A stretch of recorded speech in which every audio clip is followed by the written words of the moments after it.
Our debt is now £3 trillion. The stage is set for the UK's collapse. Wow. Daniel Priestley. His name is Daniel Priestley. Daniel Priestley. So what the is going on with the UK then? There's this crashing industrial economy and a rising digital economy. This is what's driving a wedge through society. 45% of our economy is government spending.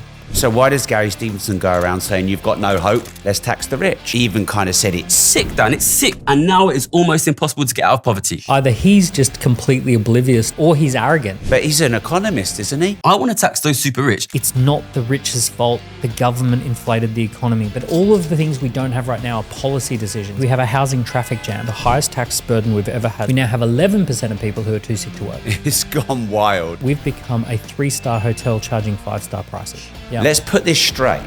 Some of the solutions that I think would work really well for the UK. Wow, Daniel. That Diary of a CEO episode, Gary Stevenson versus Daniel Priestley. One sentence summarize how that was for you. Incredibly exciting. 1 million people in the UK watched it. 1 in 35 people in the UK watched that episode. It's been something that has sparked a huge conversation in the country. Obviously, it's a conversation that people want to have, and it was exhilarating. So, is Gary Stevenson somewhat on the edge of a nervous breakdown? He's definitely sitting on a lot of anger. He's angry, which I understand. From his point of view, wealth inequality is something to be very angry about. The people who are relating to his content, they want a voice of anger. Is he angry with the wrong people?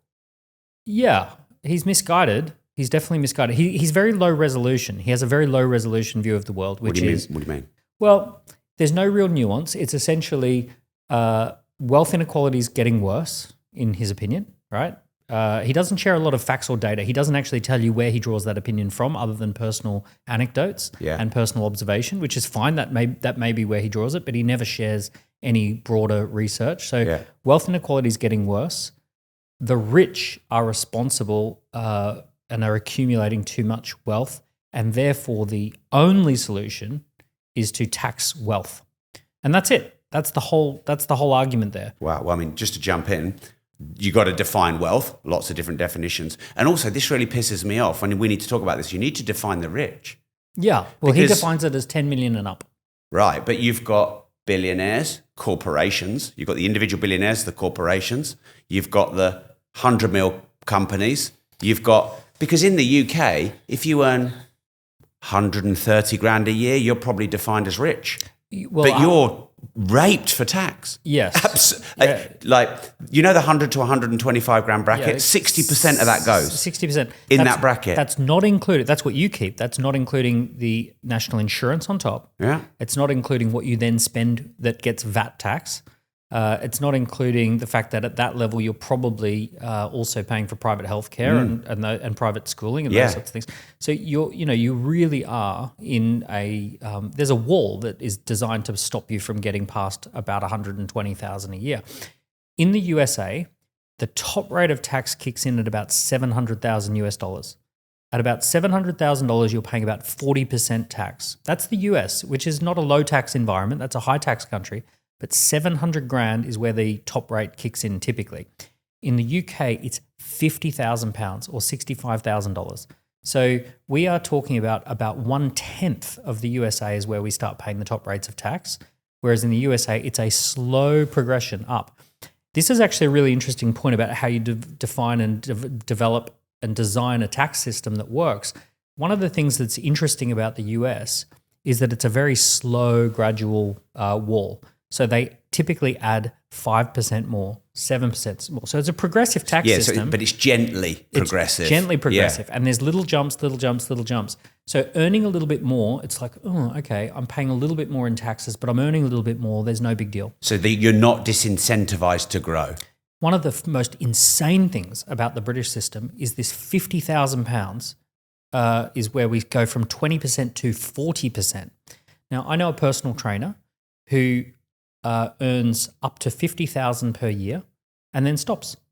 That's it. Yeah. It just categorically, I don't want to pay 40% on the additional. And people always... And they could earn 125 grand and virtually net no more money. Well, I know. Yeah. Yeah. Or, half their week is now spent working for the government. So, the issue is like, do we want to incentivize people to be productive or not? Now, people try and argue this away with percentages and things like that. They say, but as a percentage of your total income, it's not that different. And they say, you should be fine because it's only just on the marginal extra. But for the person who works extra time, where they say, I'm getting paid extra because I'm working extra, it's like, well, why wouldn't I just do 4 days a week rather than 5 days a week and keep roughly the same, right? Like I don't, I've got other things to do with my time. So there's loads of places I want to go here, Daniel. Let's start with, should we tax the rich more? Yeah. We should? Yeah. Okay. Of course, look, we need it. Here's the thing. Let's just start with what is an economy for and why does an economy exist? I'm going to disagree with you. I don't think we should tax the rich more, but I'm going to let you talk first. Well, what I mean, should we tax the rich more than most people, right, is that there should be a progressive tax system because ultimately, let's be real about society. You need to tax people who earn a lot of money, an amount where you take some of that and then you give. But we already do. That's what I mean. We already do. Yeah. Right. So 1% of the earners. I might have misunderstood the question. Yeah, no, it's okay. Right? Yeah. Because I thought you were sort of saying fundamentally, philosophically, should the rich people be paying a lot more in taxes? And I'm saying, of course. And I was asking, should we increase the taxes on the rich, which is what Gary Stevenson is saying? Should we go higher than what we're already going? So that's probably what you meant. So philosophically, yes, I agree. The rich should be taxed and taxed more. But why don't we just do it flat? However, because the problem is that a flat tax, which would be the fairest tax, would significantly harm the lower half of society. Realistically. So why couldn't we progressively go up to a flat ceiling? Yeah. If I could create the perfect tax system in my mind, the vast majority of people wouldn't even pay tax. It would only be above a certain threshold and on certain types of income that you would start to tax. Because I personally think the vast majority of people, it's actually more administration than it's worth to even tax them.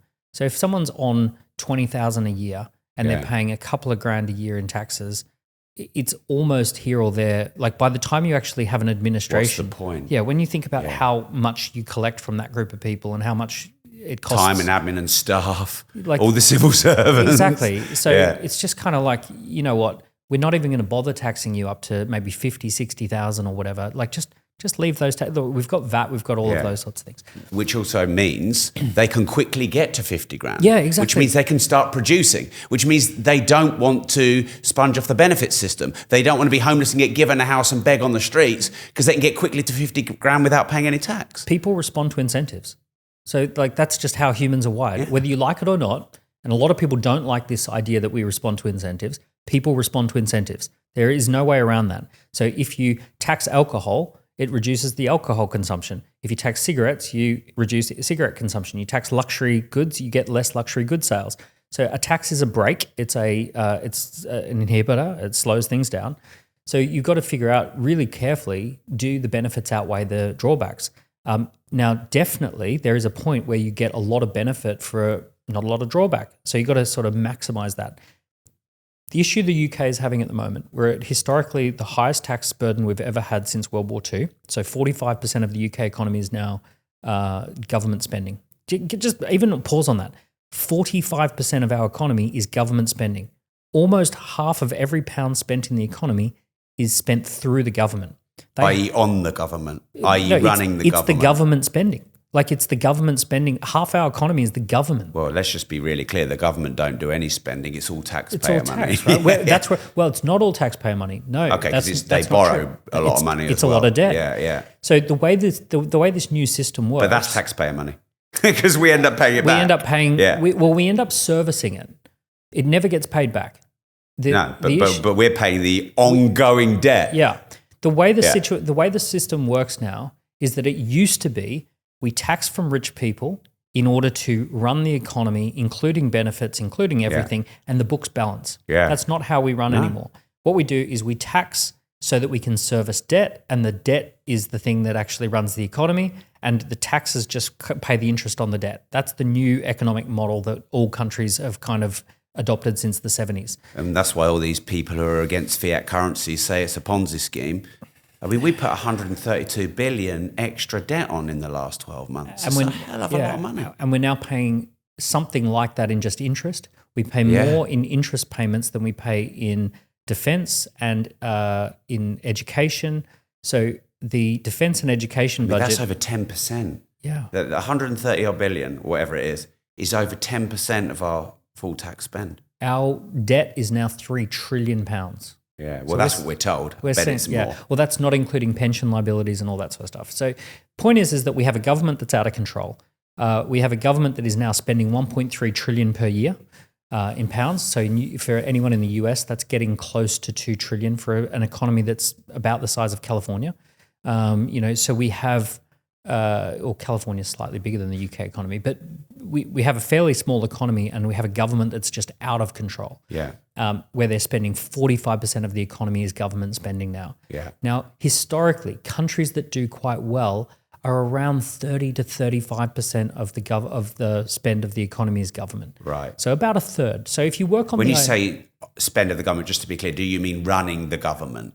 No, I mean in the economy. So for example, the total size of the economy is, I think in the UK, something like I'd have to get GDP? Yeah. So our total GDP, about 45% of GDP is our government spending. Right. Yeah. So this is everything we spend money on. Right. So it could be the prisons, the hospitals, everything. But almost 1 in 2 pounds that is flowing around the economy is the government pulling strings on that. That means it's a monopoly. That means there's no incentive to make it more efficient. That means that it's run by a bureaucrat, not an entrepreneur, not a person who's incentivized in any way to improve it. Yeah. So half the economy is a socialist economy that doesn't have any real market pressure. And then the other half of the economy is essentially the first mover in the economy that you need. If you don't have a real economy, you run out of other people's money in order to have government spending. So if you go to Africa, it's not like they have an NHS or a police force or prison systems or any of the stuff we enjoy, because they don't have a big enough economy to afford those things. We're just, we're essentially dining out on, on our past success. Yeah. Which probably is even a flow on from the British Empire still. A lot of our buildings and infrastructure probably came from that period of time. The building we're in is a British Empire age building, a Victorian era building. So we're dining out on this kind of like past success of Britain. We have a dwindling real economy which cannot sustain this government economy that is there. The government can only function if there is a real economy paying taxes. Yeah.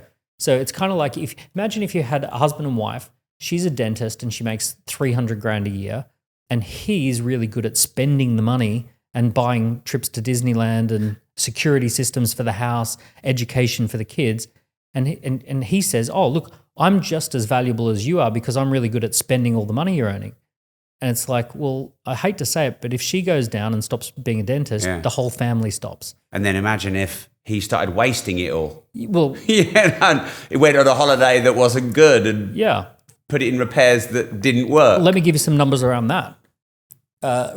Britain ran the entire British Empire, a global empire the likes the world had never seen.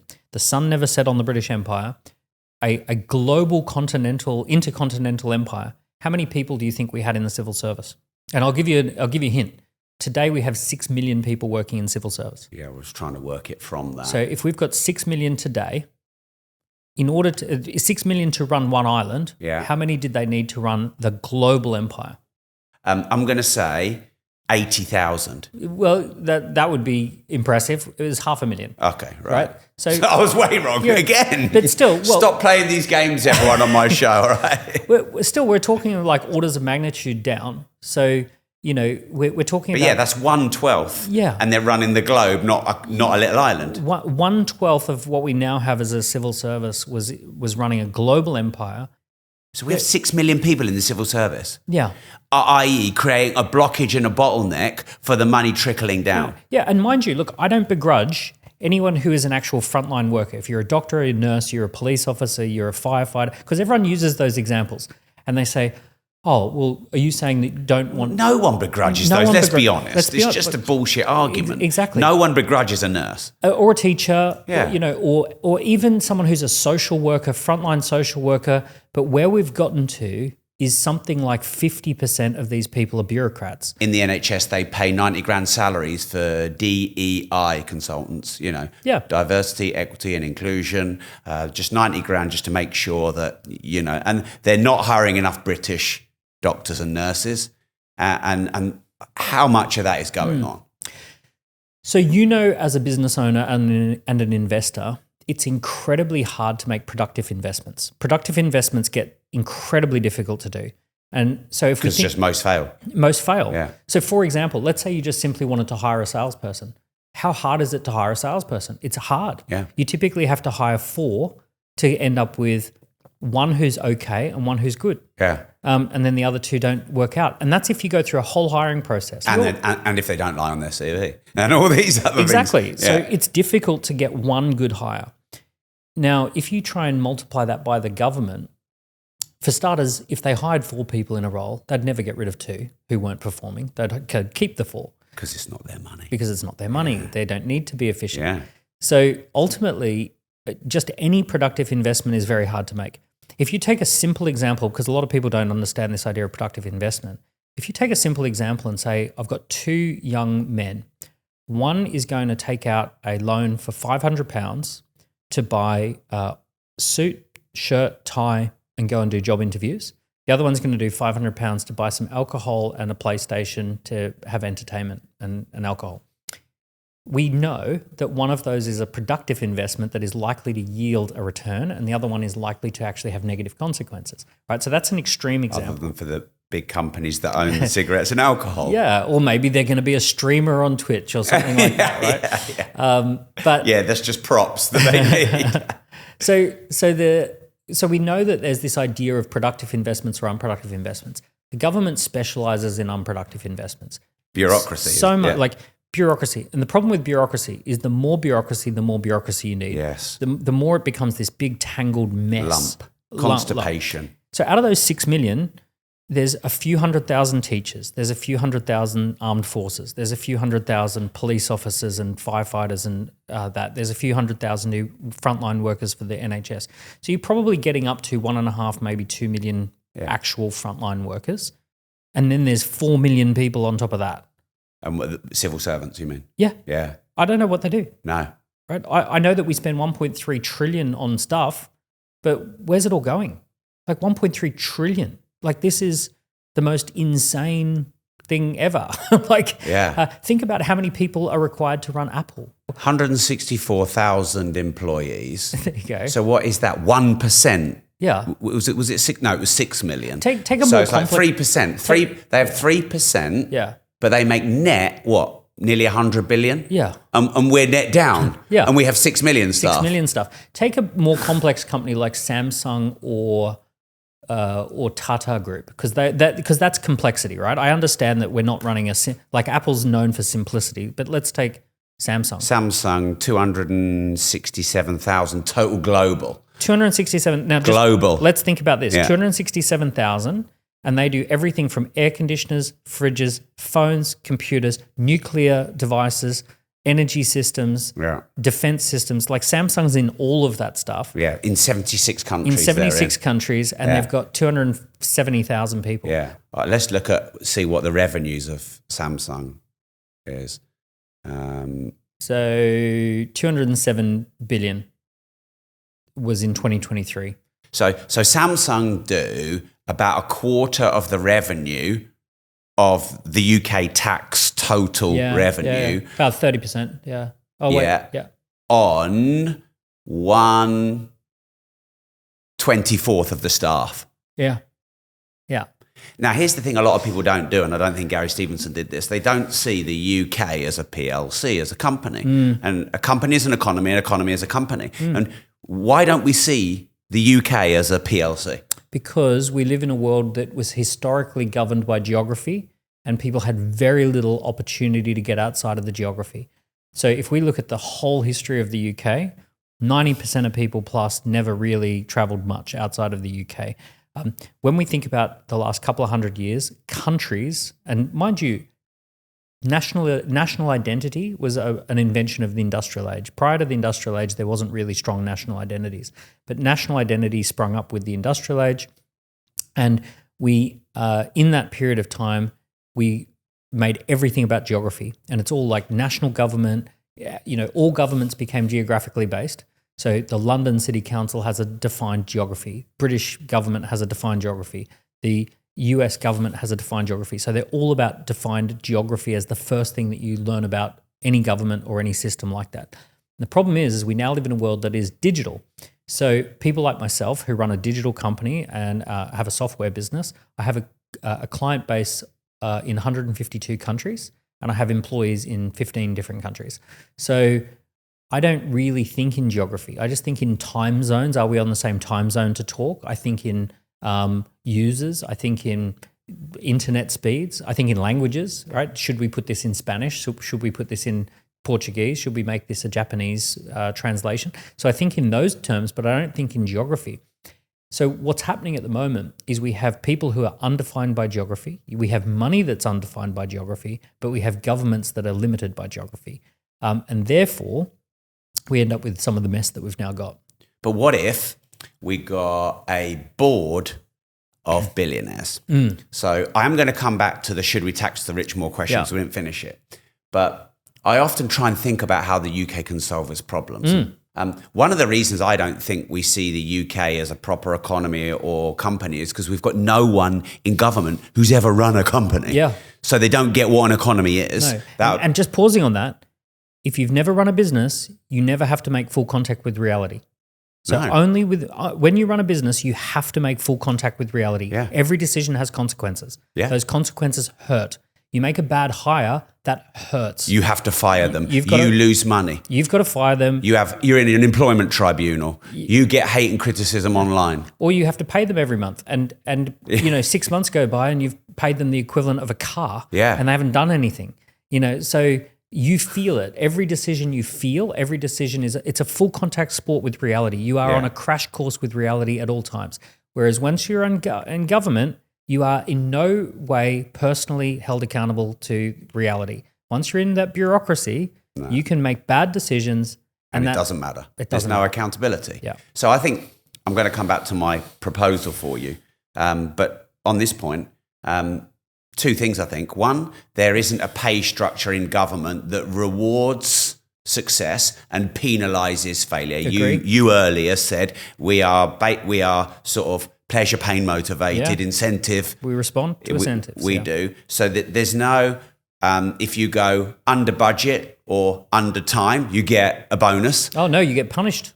You do. If you don't spunk the money, you get punished. So there's reverse. What is it? They called them perverse incentives.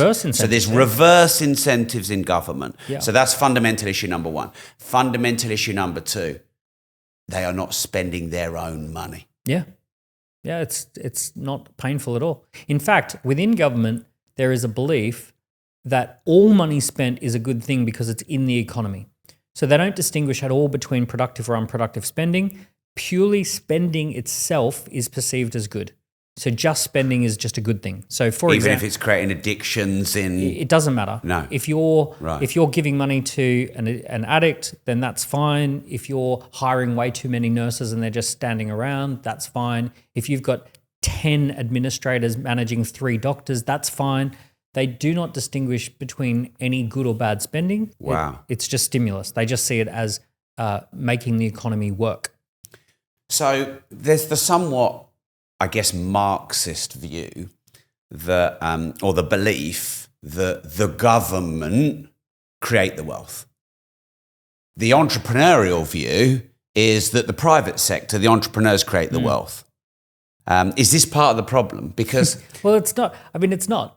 Because it's not even true, is it? Well, we've run the experiment many times. We've done A versus B on that exact experiment. We've done North Korea versus South Korea. We've done West Berlin versus East Berlin.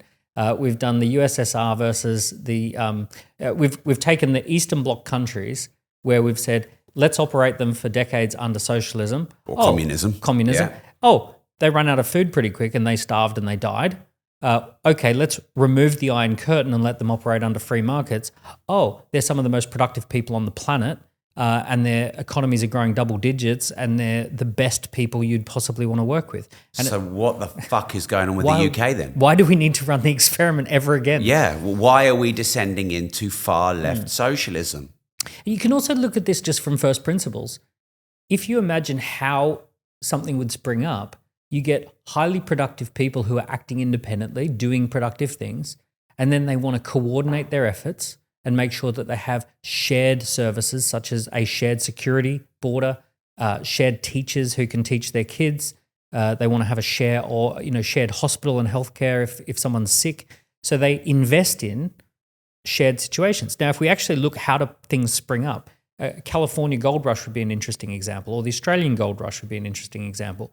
People head out to the middle of nowhere where there's nothing going on, and they basically start building, literally a desert. They start building stuff of value. They start becoming productive, highly productive, and then they invest into the shared services within the economy. And then they're penalised by government and it's all taken off them. Yeah, and then what happens is the government hits a certain tipping point. In this country, we now have 55% of households receive more benefits than taxes that they pay. So they're net beneficiaries of benefits. So we're in a dangerous position in this country because 55% of people are turkeys voting for Christmas if they get rid of, if they try and make the government more lean. We now have we now have a situation where they're personally going to lose out on the benefits they're receiving. Where doing what's right for the country would be a personal attack, a personal disadvantage. So that is a very dangerous position. This is where countries tip off the edge and it goes all totally haywire. Wow. We're about to hit a tipping point in the UK, and the UK is about to have a situation where the very wealthy, the very rich people say this doesn't represent a value proposition. Well, no, we're not about to. It's happening. It's happening. It's the mass exodus of millionaires. There's an exodus of millionaires. Yeah. But basically, we're hitting a tipping point where we have a majority of voters who are net beneficiaries of the state, and they're reliant upon a tiny minority of millionaires who are all getting sent away, who pay for it. Yeah. And they're saying, hey, this isn't a fair deal anymore. Yeah. Right? So that's where the stage is set for the UK's collapse. Wow. Well, then let's get to there a bit later on. I've got a conceptual idea for you. We have a board of billionaires. These aren't tech company greedy billionaires. These are 70-year-old people like Richard Branson and Ray Dalio, or the UK equivalent, who are in their stage of life where they clearly want to contribute and give back. Mm-hmm. And we have a board in the UK that helps the government run the country and helps the government run the economy well, bring in all their contacts, and we give some reliefs to bring back other billionaires that they know. London used to be one of the best tax havens in the world. We're sending away all the billionaires now. And we start doing some deals with billionaires. So if billionaires have put their companies in Ireland or other places because they can pay 4% corp tax instead of 25%, we say, look, come to the UK, pay 6%, pay 7%. Because I can imagine Donald Trump doing this. Donald Trump gets all the billionaires around a table and he does deals with them all. He's selling 5 million for a golden visa, and he's just sold 1,000 of them. Yeah. Yeah, I mean, that's smart. Yeah. He's just raised 5 billion for just people wanting to have access to the US and live there. And he'll probably give them sort of some favourable tax breaks. Yeah. And he'll encourage them to produce and build. It's essentially the non-dom scheme. It's the non-dom scheme of the USA, but you pay 5 million once up front, and then you are essentially a non-dom in the US. So he's just made 5 billion in the first week selling these golden visas. So what do you think of the concept? It's okay. There's all sorts of political reasons why people would be up in arms about it, but it's not a bad idea having an advisory panel of this. Bigger picture? Here's a bigger picture. We need to start with a North Star for this country. And the North Star is, what do we want to be? What do we actually want to be? You mean our culture and values? Yeah, like you have to say we're designing the country to be something. So here's what we used to be. Prior to Brexit, we used to internationally, our brand and reputation, and I know this as someone who came to the UK, the brand and reputation was the head office of Europe. So we were the most logical place to set up a business if you're outside of Europe and you want to come into Europe.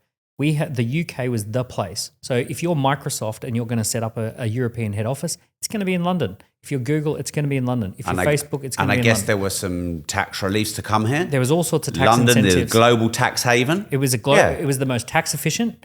It was English speaking, great infrastructure. So for all of those reasons, Britain was seen as a place in the world to be the best place in Europe. So my concept there I've just shared with you is, in a sense, trying to build that back up again, trying to attract all those people back. We can't be that because outside of the EU, we're not the head office of Europe, right? We are an island off the coast of Europe, but we're not part of that system anymore. Well, we could be anything we desire to be. I get it. We could. Yeah. So going forward, we could say, let's re-enter the EU and we'll see if we can get our deal back and we can reposition that. That's one option. Second option is the option that most people like Gary Stevenson and his group are going for, which is Scandinavia 6.0. So there are 5 Scandinavian countries. They mostly run on a democratic socialist model, high taxes, high welfare state, sovereign wealth fund based on oil and gas, and ultimately, minus the oil and gas, because we don't want to do that either, right? For some reason, we're drifting towards being the 6th Scandinavian country.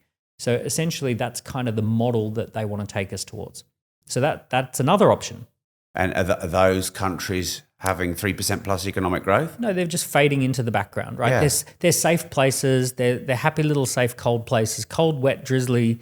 So we would fit right in, right? Yeah. So, right, and it's nice today, Daniel. Unfortunately, what's happening with those countries is that the only billionaires there are part of 100-year-old dynasties like Lego and the company that makes Ozempic, and all of those big companies are essentially businesses that are 100 years old or thereabouts. They're not recent companies. All of the tech founders leave. Yeah. All of the entrepreneurs leave. They move to Switzerland. They move to Netherlands. They move to USA. Right. So there is a exodus of. Can't we draw them to the UK? Well, why would they jump out of the frying pan? Well, no, right now, no. Yeah, no. But we're talking about a vision. Okay, so here's the vision. Here's the final. The other option. Okay, there's 2 more options. Back office of USA. So back office of USA is that we've been their bitch for years, haven't we? We be their bitch. Yeah. So we really be their bitch. We accept their food standards, their healthcare system. We interface with all of their systems, and we basically say we are a back office of the USA. Right, yeah. so we're a geographic partner, geographically removed partner for the USA, but we get into lockstep with the Americans. Yeah. Right. So that would be the one. The final one, which is what I would advocate for, would be what I would call Entrepreneur Island. Entrepreneur Island is that we would probably normalize against Switzerland. We'd normalize against Singapore. So we'd basically say we're not going to be no tax. We're not going to be an outright tax haven, but we are going to be around the same. An incubator for tech. Incubator for technology, for growth. We're going to be the best place to have a growth company. Yeah. So for example, we've got great universities. We could have special economic zones outside of London to incentivize growth outside of London. We've got incredible media assets. As in like media industry, we've got all these really great industries that would support being Entrepreneur Island. Yeah. But to be Entrepreneur Island, and mind you, on top of that, we've got the time zone. Right, we straddle Asia, Europe, and the US, so you can actually run a great business from here. We've got the banking system, we've got the rule of law when it's working. We've got all of these positives, but we would have to say, what is our place in the world? Our place in the world is to be a growth company incubator. To be, if you're a digital business, if you're in media or tech or finance or anything that's really modern and global, you're going to build it here in the UK because we have good reasons for you to build it here in the UK. We have cheap electricity. We have smart people, right? All of that is the so basically everything we don't have right now. Right? Everything, but all of the things we don't have right now are policy decisions. None of them are laws of physics. Yeah. There is no reason other than policy why we have expensive energy. But Labour are never going to do anything like that, are they? Probably more likely to take the Scandinavian model, aren't they? They all want the Scandinavian model. Yeah. We have a country full of socialists who want the Scandinavian model. So why haven't you left the UK then? Because you're not a socialist. What sucks is that I have family reasons to be here, right? The kids and their relationship with grandparents and cousins and all that sort of stuff. we live in what I think of as our, the house that we absolutely adore, our home, big, beautiful home that we love living in. But for no business reasons am I here anymore. Right. So take that away, i.e. grandparents come with you, kids come with you, and it's no hassle, or they're not around. Are you gone? Of course. You're gone. Yeah, this country doesn't offer a value proposition for someone like me. If I went to Switzerland right now, I'd pay hundreds of thousands less in tax. I wouldn't really even have to think about tax. Yeah. I spend time every week now thinking about tax. Yeah. Like it's such Which means you can't be productive building your thing. It's just a drain on my time and energy. Yeah. My mates who are in Dubai, they spend zero time thinking about tax. They just earn money. Yeah. Right? They just bring it in. Yeah. So I don't But it's unrealistic. You can't have zero taxes. I'm not saying that. Yeah. If taxes, if I knew that the UK government was about 25 to 35% of the economy, and that taxes were roughly synced to that, and that it wasn't a complete waste, and crime was low, and I'm paying. You could get in the NHS. Yeah, you get in the NHS. Like if I knew that was all happening, all we're talking about is a value proposition. Now it's brutal to say this, and I know that we both love the UK. I know you were born here. I wasn't born here. My grandparents both fought in World War II. My great grandparents in World War One. Yeah, they were born in London. My great grandmother was a cleaner in one of these buildings around here. Right. So she was one of the housemaids in Sloane Square.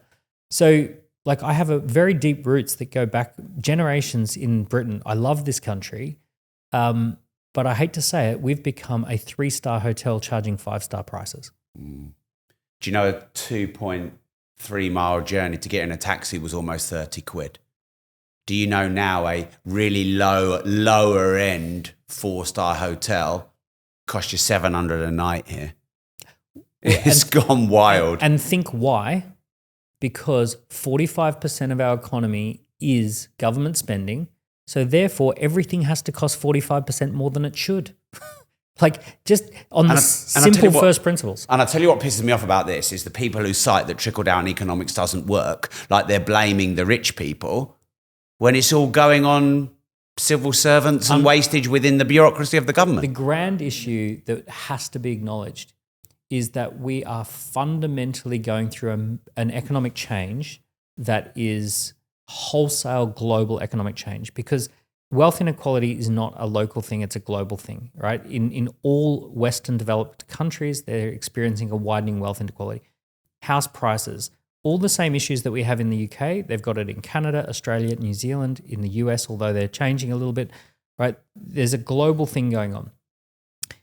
If we were to go zoom out 300 years ago, the majority of wealthy people owned land and they owned farms, and farming and land ownership was the key to wealth. And if you weren't born into landed gentry, you didn't have wealth and you were never going to have wealth. Yeah. There was no one really self-made back then, wasn't it? It was all generational. All wealth. generational. Yeah.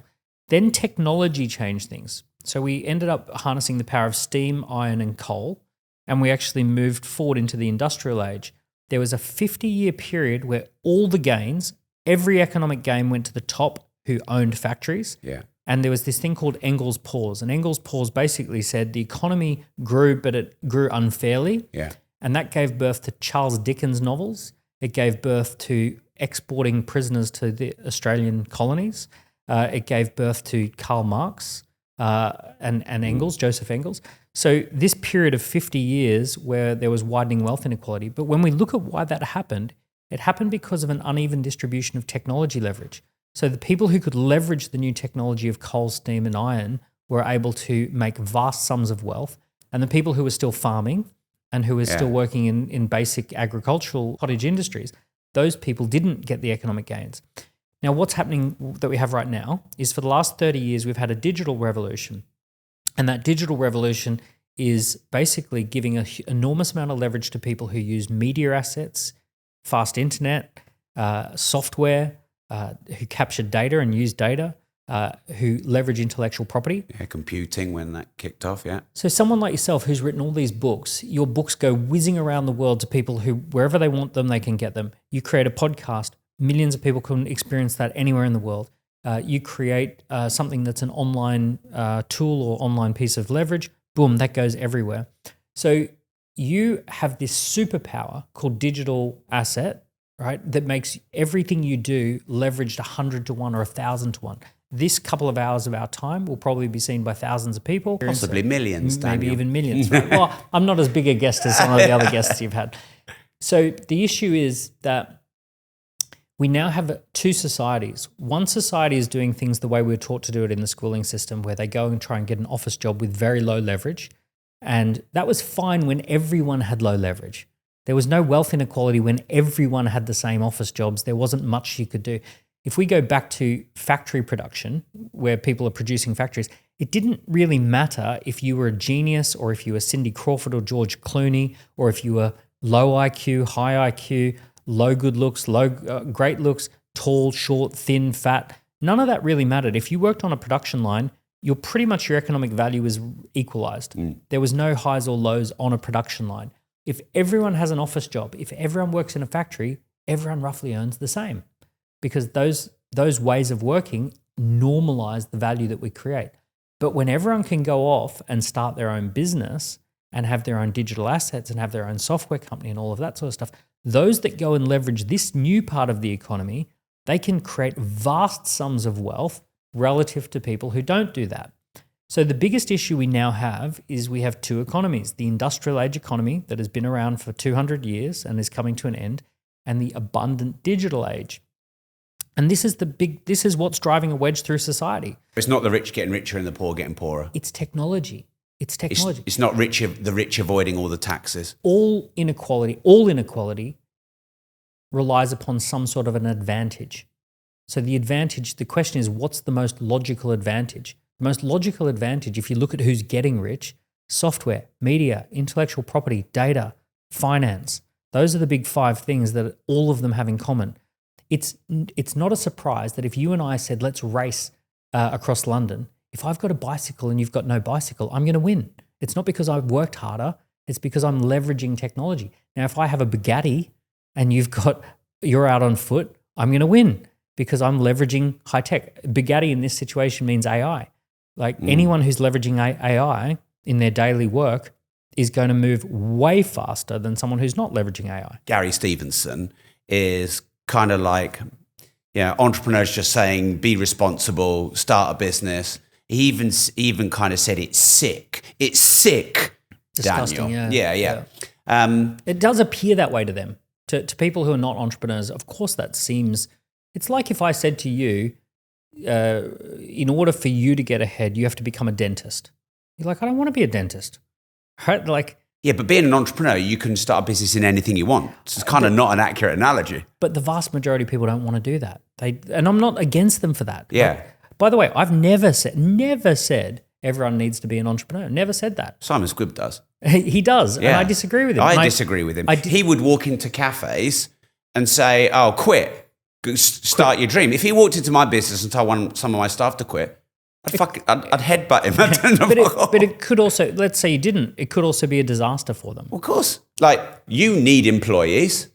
Employees need employers. Forgetting that, the idea that everyone should be a founder, it's an incredibly stressful job. Yeah. It's a dedicated set of skills that most people don't have. And it would make a very top-heavy society organizationally. You couldn't have it. You can't physically have it. Yeah. I mean, maybe with AI and robots you could, that everyone could have extremely small teams, lean teams, and everyone could be a co-founder. But I mean, that's not at all what I've ever said. No. I've only ever said, look, I have said this. I'll tell you what I've regularly said. I've said everyone can be more entrepreneurial.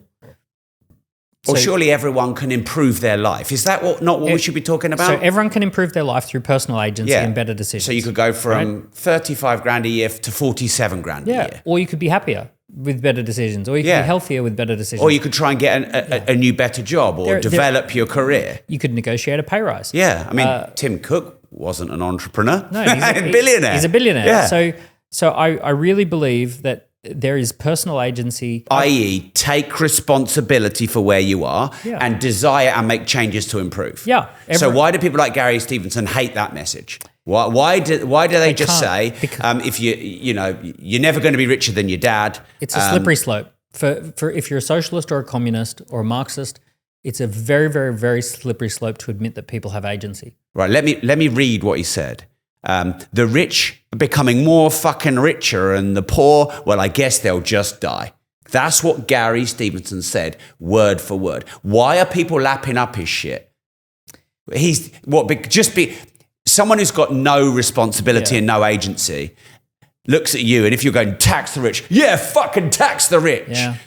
So I can get more benefits. And there's a lot of people like that in the country. I think that's reductive. What's reductive? What I mean is that I think that... That's what Gary Stevenson is saying. I know, but I'm not saying it. I know, but I think the way you just position that... But that's what he said. I know, but you described that... He said the rich are becoming more fucking richer and the poor, well, I guess they'll just die. One of the other points he made, which he said, which I take the point, is that when you look at someone like myself talking about personal agency and all this sort of stuff, it's like, fuck you, I'm really trying. And it's the government who are suppressing them and squashing them. It's not entrepreneurs who are teaching other people. It makes the point that when you're feeling that the economy is not working for you, then it's very easy to have a top-down view of things when the economy is working for you.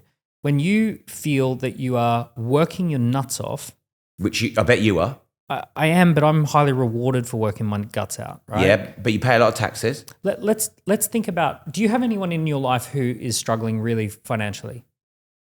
Yes. Yeah, okay. So I have someone I'm thinking of, right? Yeah. And as a couple, they work really, really hard. They do work hard. I think a lot of people don't work as hard as they think they work. I think they work as hard as they can, and I don't agree. I think they could work harder or smarter. It is so popular to blame someone else rather than ourselves. I was 50 grand in debt. I was blaming everyone. I hated millionaires and I didn't even know them. So I actually can relate the past me. You're also high intellect. You've got a high IQ. I don't think I have. You got a high. Well, look, average IQ is average IQ. You're above average IQ, right? Actually, never taken the test, so there's no. I don't know how to use grok. There's no question that you're above. There's no question that you're above average IQ. Do you know? There's loads of dyslexic multimillionaires. There's something like 20% of the country can't read a menu and add up the bill. Yeah. Right. So there's about a fifth of the country that could not read you the menu or add up the bill. So why aren't the government? I'm just saying there's not. Them? What I'm trying to do is have a bit of empathy that if someone is feeling incredibly that they're at the bottom of the pile and they're working as hard as they feel they can given their circumstances and they're not seeing any gains and the economy's racing ahead while, let's say even they're getting ahead. Let's say that their income's growing at 10%, but the economy's inflating at 20%. Yeah. They're going to feel like they're swimming against a waterfall. I agree. Right? So why does Gary Stevenson go around saying you've got no hope, let's tax the rich? His message is wrong. I agree with you. But it's going to resonate. Well, that's what I mean. And you called it reductive for me to say that, but I'm saying he's tuning in to this angst. Yeah. But it's almost like shouting at the TV instead of going down the gym. I agree. I 100% agree that the economy should provide a decent life for people who do a decent day's work, honest day's work for an honest day's pay. I think there should be a situation. I mean, I agree with this idea of should, right? So the issue that we now have is if you imagine that there's this crashing industrial economy that's coming down like this and a rising digital economy that's going like this, and this is just natural cycles. If you go back through hundreds of years, it's a normal thing. I have a huge amount of empathy for a nurse who does a 15-hour shift. And I do not expect that at the end of a 15-hour shift caring for people and wiping people's asses and injecting people with medication, that you should then somehow jump on masterclass and, learn entrepreneurship. I agree with that. I don't really think anyone like you or I is saying that. Yeah. Here's something though. Who pay the nurses? Yeah, it's taxes. The government. They fucking. It's like if I owned a hospital and I saw people working that hard, I'd pay them more. I would, because I pay people who work a lot well. That's a really good point. When you have a bureaucratic layer that sucks up the available spend, you don't have money to pay nurses. Yeah. Right? So we for anyone listening to this who's not on my way of thinking, there's just not enough, mathematically, there's just not enough wealth in the country to really move the needle now the government has become so big. So at best estimates, the richest of the rich have about 800 billion. So I'm talking about the billionaires and the centimillionaires. They have 800 billion. That's the total. If you do a 3% tax which is a huge wealth tax. That's one of the highest wealth taxes that would have ever existed. A 3% wealth tax would raise $24 billion. That's less than 1 week of government spending. And if you were to and how much of that would actually filter down? Because it would all just get lost in it would be used to just bureaucracy cauldron again. They would actually use it to leverage debt. The challenge is that the way our government is currently set up, if they tax $24 billion of extra money, they would leverage that up to a couple of $100 billion worth of additional debt on the country. Right. Which then would trickle down and the working class would be paying more tax. It would actually inflate the economy. Yeah. Right. So unproductive investments inflate the economy. So if you throw money into an economy without corresponding productivity, you just get inflation. Yeah, i.e. our money is worth less. I.e. it's a hidden tax. I.e. you go to Tesco and you were expecting to pay 100 and it's 110. Yeah. Yeah. So the government is just inflating the value of things. So the solution is not to tax the rich more. Well, if you could get away with it, let's say. But you can by going back to my model. No, I'm saying let's say you go to the rich and none of them respond badly to it. Yeah. Let's say they're all 100% behind it. Just do them a deal. Right? But let's say that. They're all 100% behind it. They say, yeah, you know what? No, we're not going to move. We're not going to take any evasive action whatsoever. We're just going to pay the 3% wealth tax. Okay, 24 billion, that's it. You've got 1 week. If we were to round that out across all of the UK, it's less than £250 per year. So you're talking about £20 per month better off if you were to... But surely we want productivity, don't we? Well, it depends if they were to... how would they use it is the question. Would they just inject it in the economy? Would they create debt? But if we brought more billionaires in, they're going to build more buildings. They're going to employ more people. So billions in VAT, billions in corporation tax, billions in income tax, billions in business rates. By the way, some might not. Some might what? Some billionaires are just lazy shit. But you just said it's a value proposition. It's a value proposition. So if we make the UK a value proposition, more will come. More will come. But I'm saying some of them won't build anything. Some of them will just come and buy a big fat house and it still puts money in the economy. Still puts money in the economy. Yeah, but and they hire a driver. I'm not and they hire cleaners, personal assistant, security, all of that sort of stuff. But we're doing the opposite. We're driving them away. We're financially driving them away, and then people like Gary Stevenson are creating this narrative that we're making them like something like Mr. Burns out of The Simpsons. Yeah, which is wrong. It is, well, maybe there are some billionaires who are Mr. Burns out of The Simpsons, but there's no nuance to it. You take someone like Dyson, who created an amazing company and employs thousands of people and then moved head office to Singapore. Yeah. You take Ineos. Ineos is an incredible chemical company and they've just moved off. Yeah. Right? And this was a company that employs 25,000 people in very highly paid jobs and it's a growing company. This is the UK's fault. Yeah. This is UK PLC, UK government, which, by the way, just for the avoidance of doubt, it's not just Labour's fault. No, it goes way back. I don't have a political team. I fucking hate them all. What about reform? Look, I don't particularly like any political party. I'm pro-entrepreneur. I'm pro-small business. Which reform seem to be they are? I'm just saying I don't throw my hat in with any particular party. So you don't ever vote? I do vote, but I'm a swing voter. So I'm going to vote for whoever on the day has the best policies, the most believable policies that benefit entrepreneurs and wealth creators. I'm always going to say. Who did you vote last time? I actually don't even remember. I think I voted Conservative. Right. Yeah. So I'm saying, would you vote reform in 4 years based on what you know now? If I looked at a manifesto, and I said this is pro-entrepreneurship, which it is, right? All of that, then I'd run by an entrepreneur. I don't have any big alliance. Nor do I, by the way. I know it might sound like I do. I just want to get in the conversation. And it's also very, very easy 4 years out from an election to say anything. So I'm not. I don't want to be like on the record for being pro any particular party. I'm pro entrepreneurs. I'm pro wealth creators. I'm deeply skeptical of anyone who's attracted to the political process. Anyone who wants to get their hands on that big chunk of money.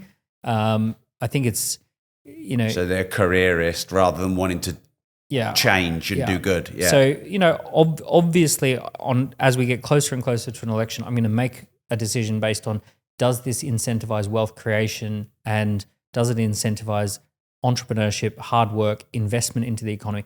I'm not denying that some billionaires are a leech on society.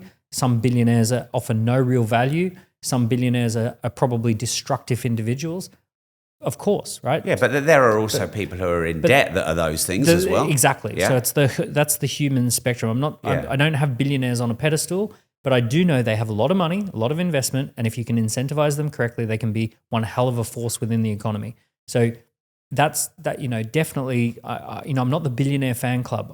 I'm saying do what's best for the country. What's best. But you're the productive entrepreneur fan club. Productive country fan club. Yeah. So if you're a productive entrepreneur, then you're more likely to become a billionaire, assuming you're not handed down the wealth. Yeah. And even if you are handed down the wealth, so the perfect which is a curse at times. It's not easy. It's not easy. On the debate, we talked about Hugh Grosvenor, the Duke of Westminster. Do you mean on the Gary Stevenson Diary of a CEO? Diary of a CEO. I like the way you called it a debate. Yeah. The gradual meltdown of Gary Stevenson versus Daniel Priestley. He did get heated, didn't he? But Hugh Grosvenor has done an incredible job. I just want to say... The Duke of Westminster you're talking about. And just put it into context, what did Gary Stevenson reference he there? Hates the guy. Hates him. So one of the things who makes his blood boil is Hugh Grosvenor. Has he met him? No, he hasn't, but he doesn't like the idea that a duke would inherit a lot of money. So for starters, the Duke is one of the highest, and I'm not the guy's fan club, but objectively, he's one of the highest taxpayers in the country. He pays all sorts of taxes, $1 million a week in provisional tax, tens of millions in all the other taxes, nonstop, one of the highest taxpayers. But beyond that, he runs one of the best organizations. The Grosvenor Estates would be one of the best employers in the country that creates thousands of jobs. They deliberately give those jobs to underprivileged people of underprivileged backgrounds. They're one of the highest investors in training. The properties themselves are probably the jewel of the UK. If you think about globally, when people think of the best of British, they think of certain London properties and estates that are beautiful properties and estates. They're all Grosvenor Estates. There's a huge number of those that are the Grosvenor Estates. So when you think about the beautiful British properties that you would aspire to film a London movie on, it's probably the Duke of, the Grosvenor Estates. That didn't happen by accident. They are an incredibly well-run organization that employ a lot of people, pay a lot of taxes. Gary wants to dismantle that, right? Now, he wants to... Why? Because he thinks it's unfair that billionaires exist. Why? Because communists because he's a socialist. Socialists do. Yeah. And here we would be... What we would be doing is But how do all the people on welfare get paid? Well, this is the thing. Like By the rich? Well... You drive these people out. Let's say the Grosvenor Estate says, you know what? Let's not bother anymore. Yeah. Right? Like I think had enough of Gary Stevenson. I'm out of here. You look at their website. They are one of the best places to work. Beautiful buildings. They do the nation proud.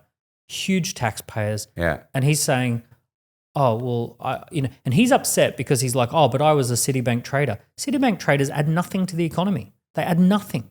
Yeah. They pay their own personal taxes, but they just bet on the economy. They don't create jobs. They're not actually adding something to the real economy. They're a derivative of a derivative in the economy. Yeah. And here he is criticizing... Making a slice on the way up, a slice on the way down. Exactly. Yeah. And here he is criticizing one of the most well-run organizations in the country, which should be a pride of the nation. Also, the fact that we have a British aristocracy... It's a tiny group of people. There's only 30 dukes, and it's actually a feature. It's not a bug. Well, it's like a tourist attraction. It's something that gives us a lineage to our past. Like it or not, we had a background of landed gentry. We had a background of royalty. It's one of the things that the whole world finds interesting about the UK. Some of our most beautiful heritage sites are linked to those things. So anyway, there's plenty of good about it. It just purely and simply, if you're blinded by a rage around the fact that technically on paper, he's a billionaire, regardless of the fact that he works hard, that he creates jobs, that he's creating beautiful parts of the country. Yeah. Let's put this straight, because what frustrates me is when people say things like the rich should pay more tax, or the rich aren't paying taxes, or billionaires aren't paying taxes. Okay, so let's go pro that argument. The billionaire might be able to move their company offshore. That's fine. They might be able to hire a good lawyer and reduce some of their taxes. But they have to still add VAT on everything they sell. So they're generating VAT. There's corporation tax. They might not pay 25%, but even if they pay 6 or 8%, because they've got around the rest, that's still billions. There's, my dividend tax is 39%. There's income tax of over that. They pay business rates. Yeah. They generate business rates. National insurance is 15%. Pension contributions, I'm preaching to the choir here, but I just want to say it officially. Everyone says they pay no tax. No, they've seen some meme where they've moved their company and they're avoiding corporation tax. That's one of about 12 taxes that they pay. Yeah, and the truth is that if it was easy to live in the UK and not pay taxes, then they wouldn't leave. And they do leave. And the reason they leave is because it's hard to avoid taxes. You can't avoid taxes unless you leave. So the reason billionaires and millionaires are leaving is because they don't avoid taxes by living here. Yeah, right? okay. Let's let that land. But also, because you raised this point, they also leave because there's a better value proposition in Dubai. Value proposition. So why don't we make a better value proposition in the UK? To not pay taxes. Like if you could walk into KPMG and they say, oh, you don't want to pay taxes. Oh, all you have to do is whisper these magic words to the HMRC and you don't have to pay taxes. If that were a real thing, if that really existed, they wouldn't be leaving at 1,000 a month, right? 1,000 people a month would not be leaving. I can afford, as you can, I can afford incredibly good accountants and incredibly good lawyers and all of that sort of stuff. Here's the magical advice. Let me tell you what they all tell you. Pension contributions, right? 60 grand make a year sure you each, put your 60. Make sure you put your 60 grand a year into pension contributions. Yeah. Do all of your kids' ISAs, 9 grand each. Do your own personal ISA, 20 grand a year. So the big advice that you get at a personal tax level is like there's 100 grand or so that you can put into ISAs and pensions, right? Here's what else they might say. Here's the risky stuff, the really risque stuff. Why don't you add your spouse as a director to your company and they can be on 50,000 a year and then that can be 20% tax rather than 40% tax? Okay, woo, right? So we're talking about some really big, hairy stuff here. Now, if you want to get into international corporations can do a lot to avoid tax because you can have your database in Luxembourg and pay a royalty to that. You can have your branding and logo and registered intellectual property in Jersey and pay a licensing fee for that. You can have your offshore IT team in Kazakhstan and pay them an amount over there. You can move inside a company. You can actually do this if you're a global corporation, where it's called profit shifting, and you can profit shift. One of the reasons that if the UK was attractive, we'd be drawing some of that. You'd be drawing that in. Yeah. Gary makes no distinction between the assets that billionaires own, the profits that sit inside their companies, and the revenues that they make as just the revenue of their business. He interchanges those three things completely. He also really makes no distinction between what is wealth. Wealth in his mind is houses. If you own houses, that's it, you've got wealth. But he doesn't take into consideration that Dyson is a $30 billion company or whatever it is, and it's mostly intangible assets. Or that Ineos is actually a global network of chemical production plants, and most of them aren't even in the UK. But he might be talking about working class. Yeah, where most of their wealth probably is in their house. Yeah, but he when he talks about taxing billionaires, he only really talks about the idea that billionaires own houses.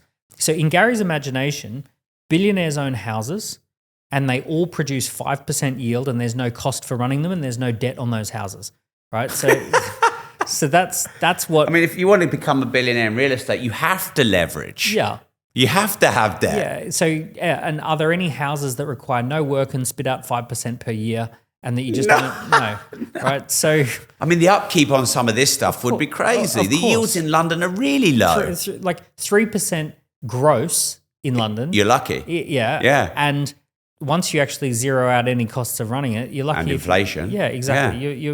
You're lucky if you keep anything. But he's an economist, isn't he? Because he's called Gary's Economics. He says this thing over and over. They're making passive income and then they're squeezing you out. So his imagination is that the billionaires, they make all of this money, it's all liquid, then they transfer that into middle-class housing somehow. They somehow have all of this cash with no debt and no costs associated. They then buy up all the middle-class housing and squeeze everyone out. And then they earn 5% passive income, which they reinvest into owning more houses in the middle class. which I don't know any billionaire that does anything like this plan.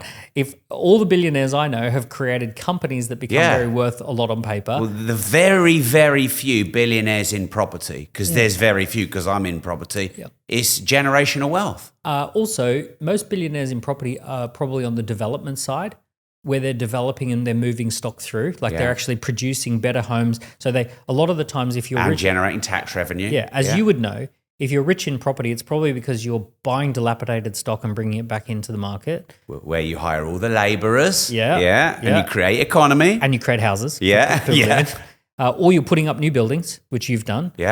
Or renovate existing ones, dilapidate So then ones, you go from there was no 200 houses, now there's 200 houses. So we're solving a problem the government aren't. Yeah, exactly. And also there's huge costs associated with it. There's not this idea that you're suddenly sitting on all this money and there's no debt and all that sort of stuff. So he has this incredibly low resolution view. Because of that low resolution view of how it works, he's just missing the obvious angles for people to leave, right? It's not hard to re-headquarter Dyson in Singapore. It's not hard to re-headquarter Eneos overseas. It's not hard to kind of be a billionaire property developer. You can be a billionaire property developer in London and live in Monaco and move, it moves across. So when he says taxing billionaires on what they own, well, they just leave. And if it was possible for billionaires to not pay tax and live here, they wouldn't leave. Yeah. So, it's this weird circular, I mean, it's just based on anger, and I get it. It's like, I get it. But what's he angry about, though? Is he angry about the system, or is it really kind of his own anger? I think in tribal times, when we were living as tribes, if you and I were involved in a hunt, let's say we caught some game, we caught a deer. If I saw you eating 3/4 of the meat and leaving me with half, like a quarter, and I thought, oh, there's something very unfair about this.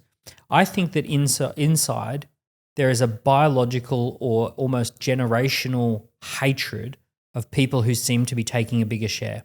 And I think it inspires anger when you see someone, like if we're in a hungry environment and someone's taking a double ration, it's like there's fury at that. It's like, it's traitorous.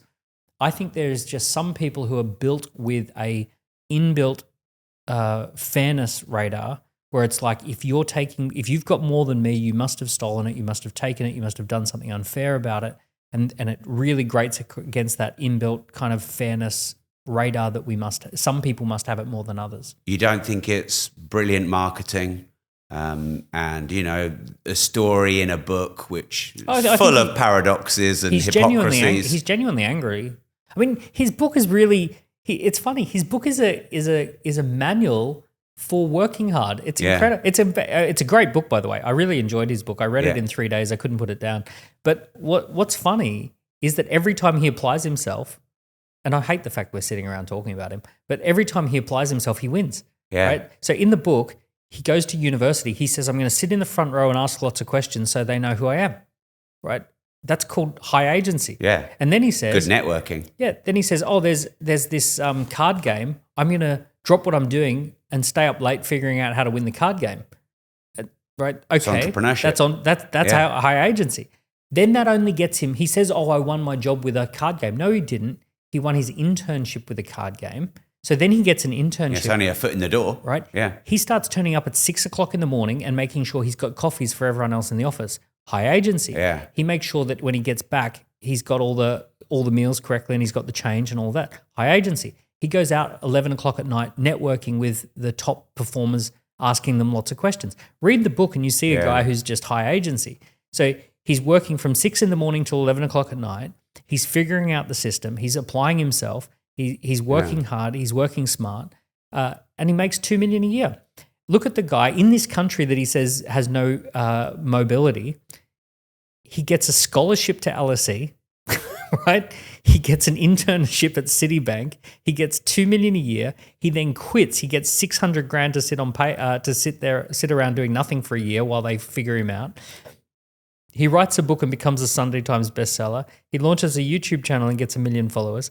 I mean, the guy is just a walking billboard for social mobility. So is his message really just a marketing campaign then? I mean, either he's just completely oblivious to what's going on around him, or he's arrogant. He just believes I can do it, but no one else can do it. Like I think he does actually think that he's super, super smart and that no one else is as smart as he is. Because there's this arrogance of like, oh yeah, well, of course I can get up early and work. And of course I can network if I want to. And of course I can sit in the front row and ask questions, but that's because I'm Gary Stevenson, right? So of course I can do all these cool things, but you can't do that. You're not smart enough. You're not clever enough. You need the government. You need you need someone's help. Which is a very low agency victim mentality to perpetuate, because no, not everyone can be a millionaire or billionaire. No, not everyone can be an entrepreneur, but everyone can make their life a bit better. Yes, yeah. Everyone can, no matter how hard it is. We need to believe that. We must believe that. And there are so many great examples of the human spirit when that is believed. Often the harder it is, the closer you are to motivation to change. I tried to tell the story on the show, but my friend Pedro woke up and he was a quadruple amputee. He went out clubbing one night. He got a fever and fainted, and it turns out he had that disease that starts rotting your fingers. It's a horrible thing that you can get. I forget the name of it.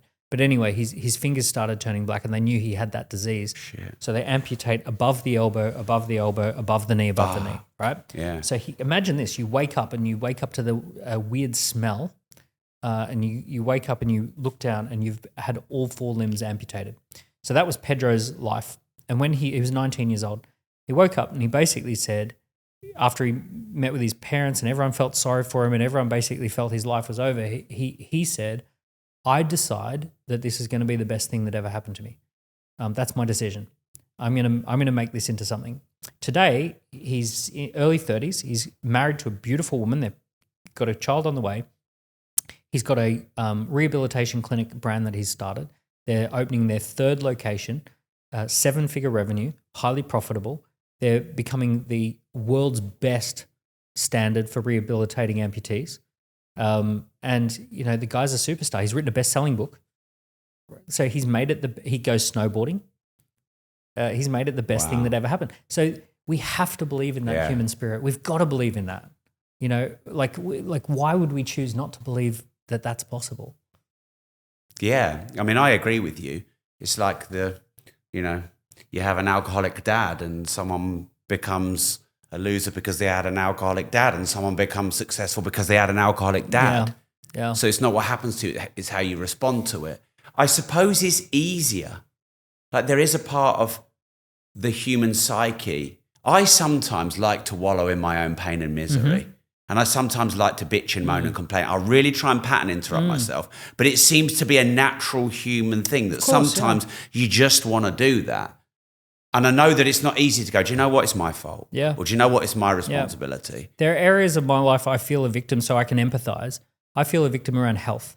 So I try a lot with health and I don't get a lot of gains. I don't get a lot of benefits. I looked at myself on that video and I went, I've put on weight and all of those kind of things. And it's like I'm trying with my diet. I'm trying with my gym. I go personal training 3 times a week, but I don't get the health gains that come easier to some others than that. But I still have to say. But maybe it doesn't come easier to others. They just have a better strategy. Maybe, but I have to start with the fact that I'm in control of this. Yeah. I'm responsible.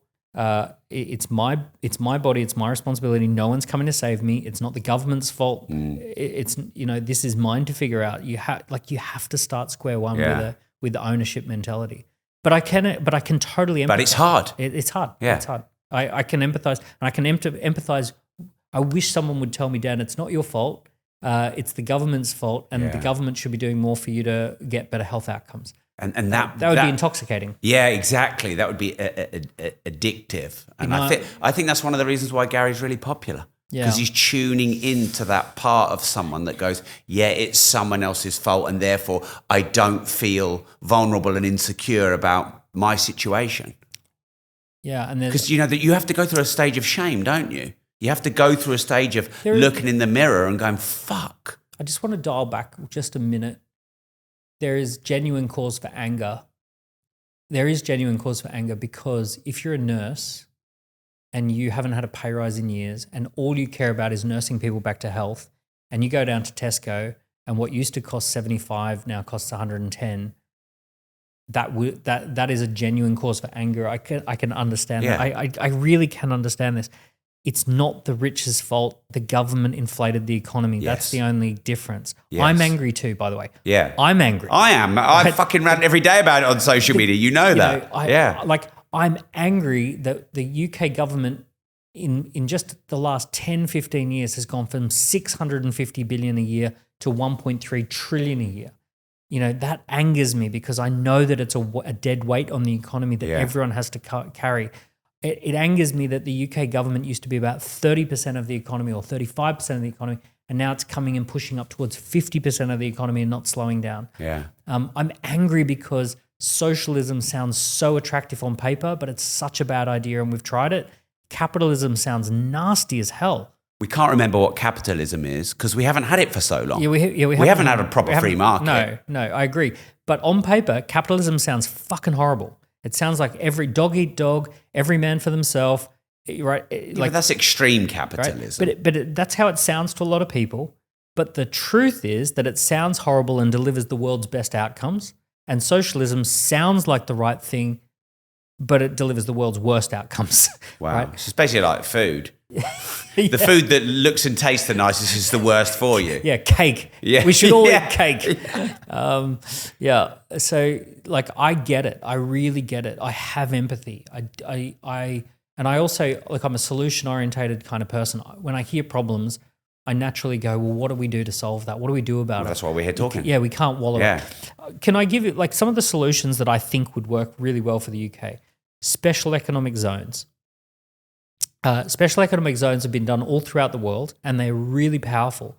A special economic zone is where we make special rules within the country to stimulate growth in those areas. So, for example, if we had special economic zones for manufacturing, there's the belt between Oxford, Cambridge, and Milton Keynes and Bedfordshire, and there's that belt. If we said that's going to be a high-tech innovation centre, like that's going to be the UK's Silicon Valley. If we said Manchester is going to be media central, if you based a media company up in Manchester, you're going to get all these tax benefits for being a media centre. Because what you're trying to do is get all the opportunities out of London and say, let's spread those opportunities a little bit further afield. If we could distinguish better between the different sizes of companies. So, for example, a company that has less than 50 people on the team or full-time equivalents, that's going to be treated differently than a business that's got thousands of people. So at the moment, we should make more of a distinction between Microsoft and a little tech company that's trying to hire its first few people. There's a new rule that comes in 2026, which is about employment rights. And it's going to remove the 2-year... This is so dangerous. Right? Very dangerous game. Yeah. So there's currently a 2-year probation period that allows you to fire someone without too much trouble in the first 2 years. They're getting rid of that. If Microsoft hires a bad hire in the UK and they've got 10,000 employees, that's 1/10,000th of their workforce that is a bad hire. They can deal with that. And they can also afford the HR lawyers to get rid of that person in accordance with the lawyer. If a small business has 10 employees and they make a bad hire, that's 1/11th of their workforce and they don't have the money to get a HR lawyer to get that person out. I mean, if you told Microsoft that you have to fire 1/11th of their workforce because 1/11th, on the same day they just hire 1/11th of their workforce and then they have to fire that, it'd be a disaster for them as well. So treating small businesses like this with the same HR laws as we treat big businesses is so stupid and unproductive for the economy. People aren't silly, by the way. If you said to employees, if you join a small business, you get less employment rights because we have special rules for small businesses. Okay, they can choose or not choose to be part of. You can say, I'm going to go and have more job security at Microsoft, or I'm going to have less security over at a small business, but I get more contact with the founder and the owner and I get more training. Okay, swings and roundabouts. But the idea that a small business should have the same employment rights as a big business, it's just not going to work. We're not going to grow the economy that way. We've got to be pragmatic and say what's going to get the most people, performing. And for the last, 15 years, we haven't had anyone in government who understands any of this. No one understands which is back to my board of billionaires. Could be a strategy. I like special economic zones. I like treating nuance based on size of organization. So it's essentially progressive benefits. I also like a sovereign wealth fund. So under Lancashire, there is 130 billion worth of natural gas. The government could basically say, we're going to tap that, stop buying gas from overseas entities, right? Stop importing natural gas. We use natural gas, right? So it's not like we're starting the production of something that we don't currently use. We're using it. But we're going to say that is going to be, we're going to use that 130 billion to form a sovereign wealth fund. And that way we can make better investments, because Singapore has a sovereign wealth fund, Norway has a sovereign wealth fund. It makes sense to actually have a sovereign wealth fund where we actually own and operate strategic assets. That's not a bad idea. And we already have 130 billion worth of natural gas just sitting there that we've said, oh no, we won't touch that. We'd rather import that from somewhere else. Like, just insane. And if you take out someone's mortgage or rent, gas, electric's probably one of their highest spends. Yeah, it's actually energy is a tax on everyone, and it hits the poorest hardest. Yeah. So expensive energy. But let's just keep taxing the billionaires. So there are great solutions. There are actually plenty of solutions. We need to approach it with a bit more of a scalpel than a mallet. Like a blunt object, like just tax the rich, is going to just drive the country off a cliff. We need to say, hey, this is the age of nuance. We can use AI, we can use software to measure things. We can do things that previous governments only dreamed of, where we can use technology to create a very nuanced economy where we can almost tailor-make and customize certain tax depending upon certain categories. Right. So we could have, in the same way that a smart tech company has lots of pricing options to suit different customers, and a less evolved tech company probably only has 2 or 3 pricing options. We are currently behaving as a country like, there's 0%, 20%, 40%, whereas we could actually say, we've got the technology to apply a better system across a wider range, and we'll capture a lot more that way. So I've got a theory about wealth inequality, which I'd like to run by you, because people blame the rich. But I believe that governments create, or at least exaggerate, wealth inequality. Here's why. Because I think that the two things that make the rich richer are assets and inflation. If rich people have assets and inflate. Yeah. Okay, yeah. So assets that inflate, yeah. Yeah, I mean, assuming that the rich person has produced something and that they're investing money, if the rich have assets that go up in value because they're more likely to have assets than the poor, those assets will naturally go up, so they're naturally going to get richer with compounding. But then when we have high inflation, it pushes asset prices up further. Totally. And then when we have high inflation, it pushes the spending power down. Yeah. So poor people have a limited amount of money and savings. So their limited amount of money and savings is being pushed down by the government because of inflation. Yeah. Insidious is a good word. But the rich are getting richer, not because, they're nefarious or taking advantage, but because they have assets. They just bought something. Yeah. Yeah. And it's being pushed up by the government because inflation is created by, the government, I'm going to call it.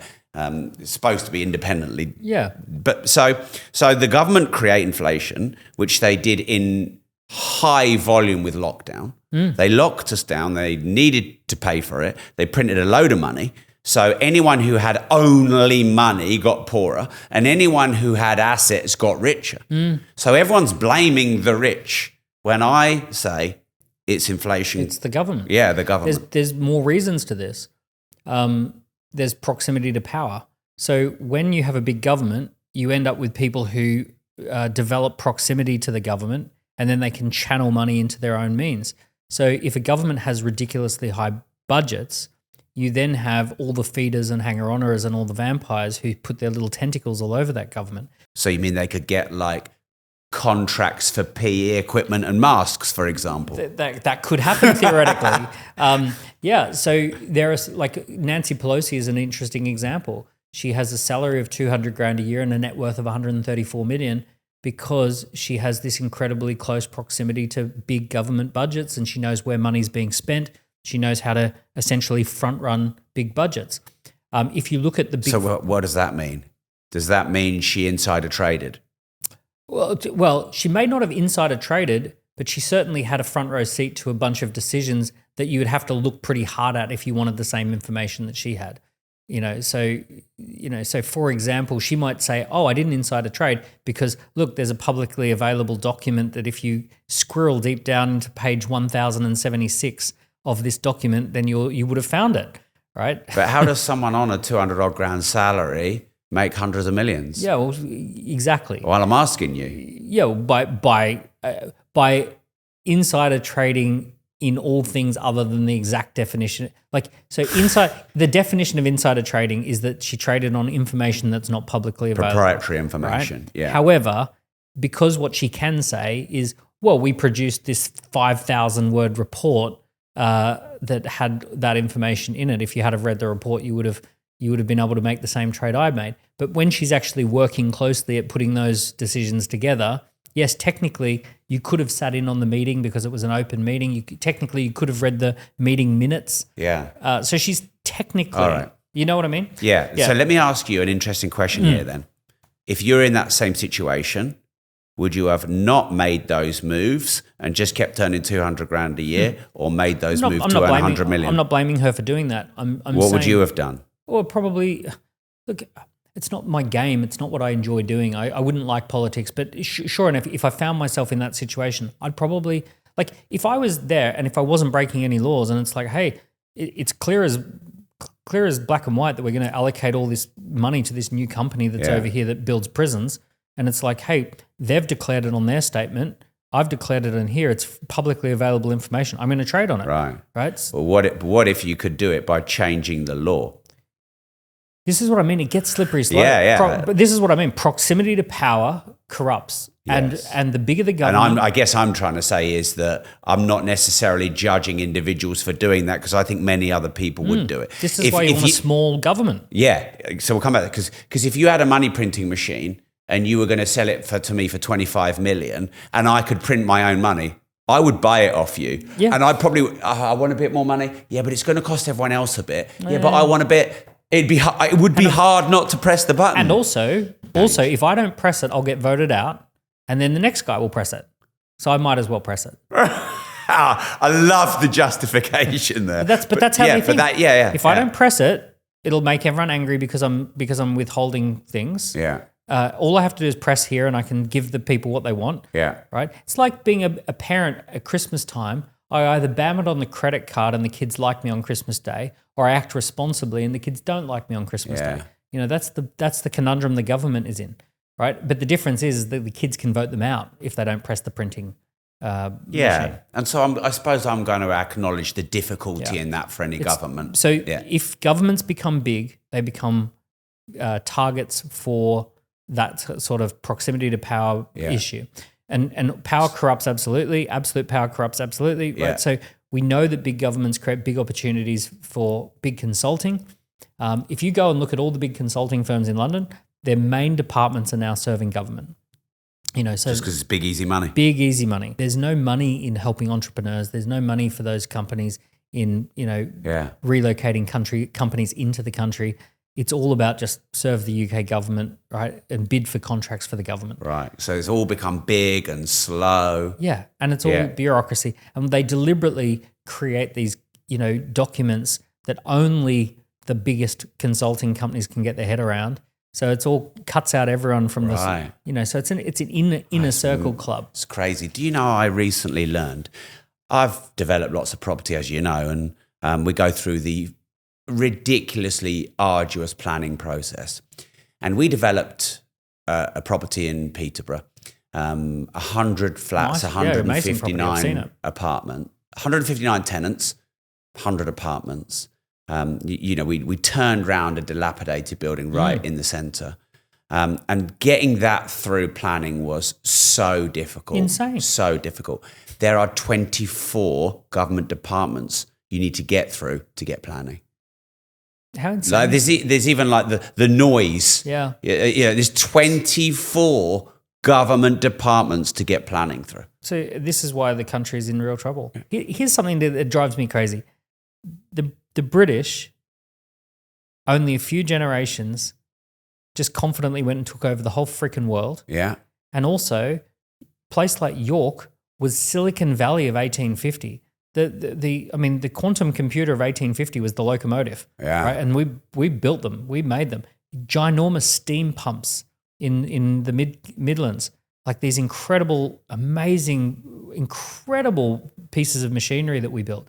If you've ever been to one of the big industrial age steam pumps, there's ginormous steel wheels that they created, and the pump goes deep into the thing, and they unbelievable that we conceived and built that. We invented electricity here, right? We harnessed electricity. Like the stuff that has come out of this funny little island is mind-blowing. Where did it all go wrong? Because we created Jaguar and then we rebranded Jaguar. I mean, what?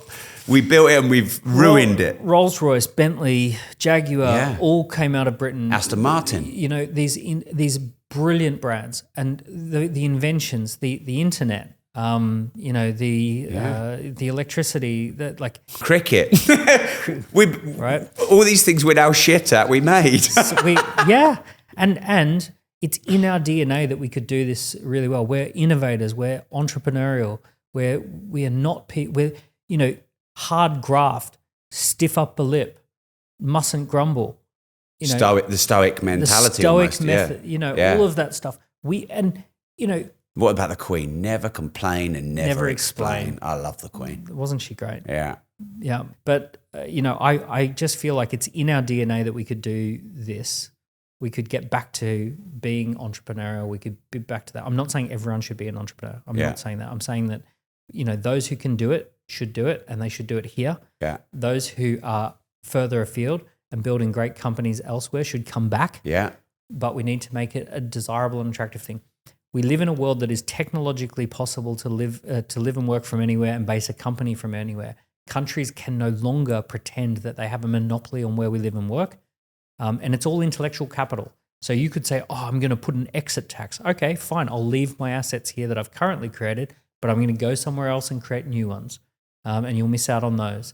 We have a world that is very digital. Geography is no limitation now. So unless you want to cut yourself off like North Korea and really go all in on locking people down, it's not going to work. And the easy option, that's a horrible option. The easy option is make it desirable. Yeah. Make it the place people love being. Low crime, low taxes, everything works. Yeah. The only people you need to piss off are the bureaucrats who love having a job that no one needs.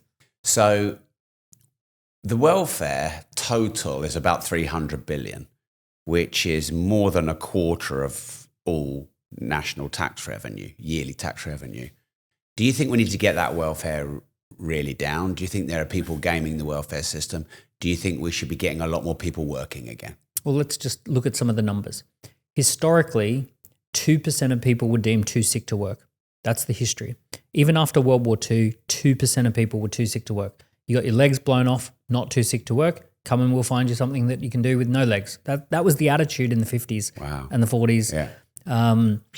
There was an understanding that work provided dignity. It provided social benefits, self-worth. Yeah. There was community. Yeah. All of these benefits were associated to work. Work was not punishment. Work was something that we want people to do because it's got all-round benefits for everybody. So we all wanted to work, but 2% was too sick to work. And that was, we all agreed that 2% of people, 1 in 50 people just can't work. For whatever reason, too sick. We now have 11% of people who are too sick to work.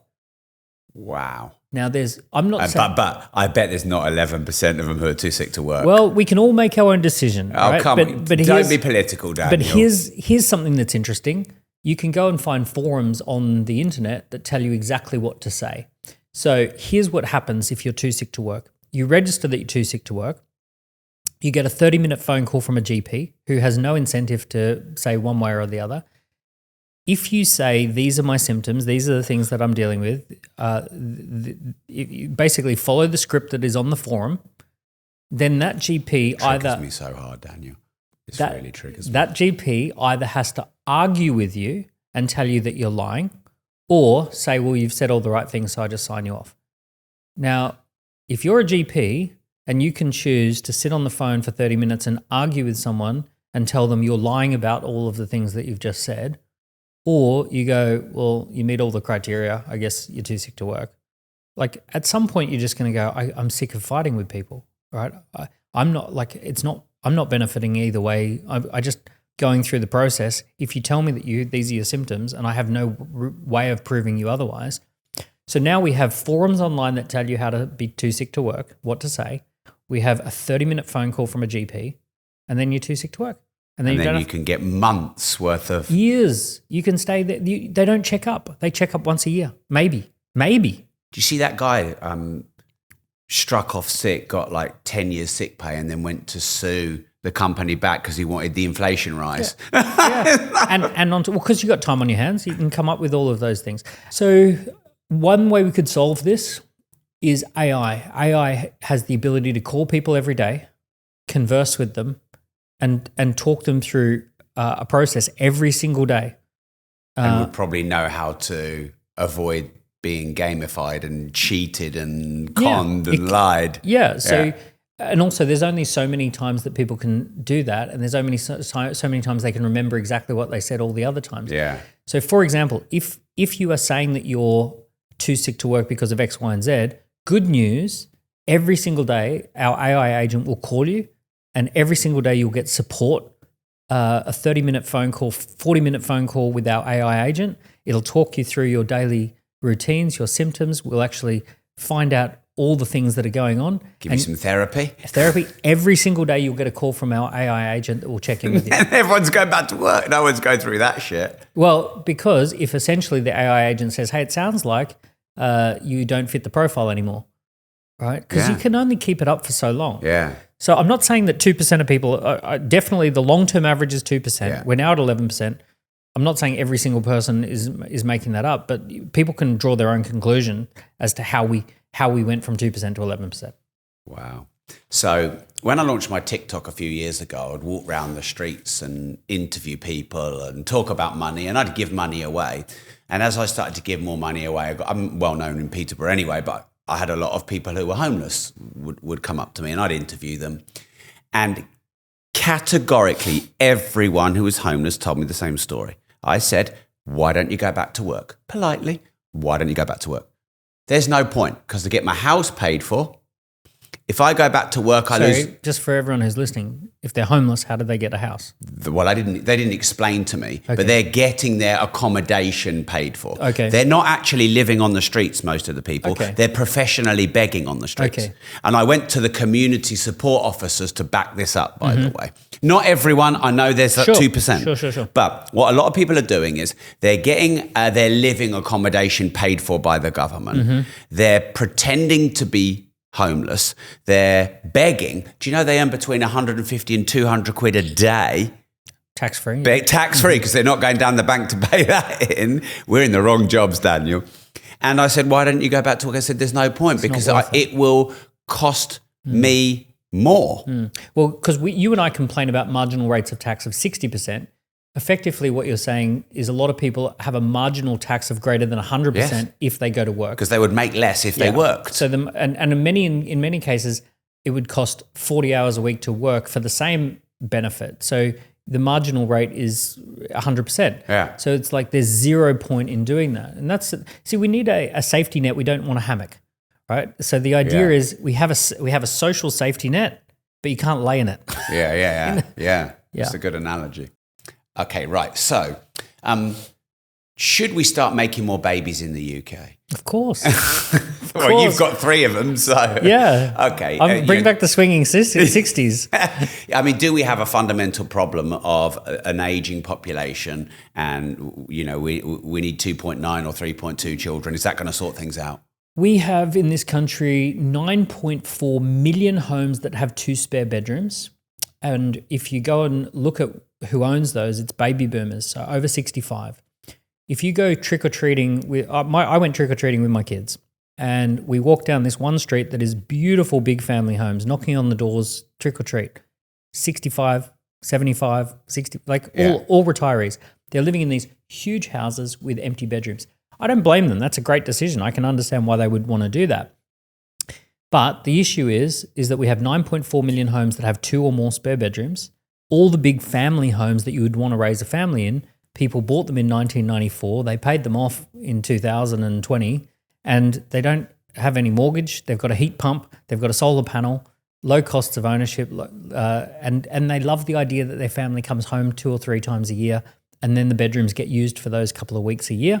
And then other than that, all their memories are in that home. But unfortunately, what sucks is we have a housing traffic jam. Housing traffic jam is where we now have the people who need family homes can't get family homes. Yeah, we have a massive shortage of 3-bed houses in the UK. Massive, which is only going to push the prices of them up. Yeah.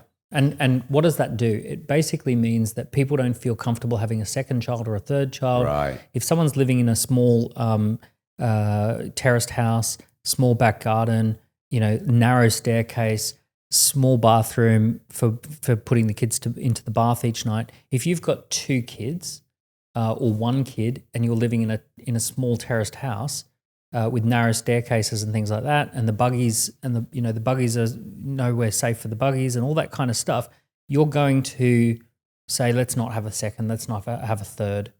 Right.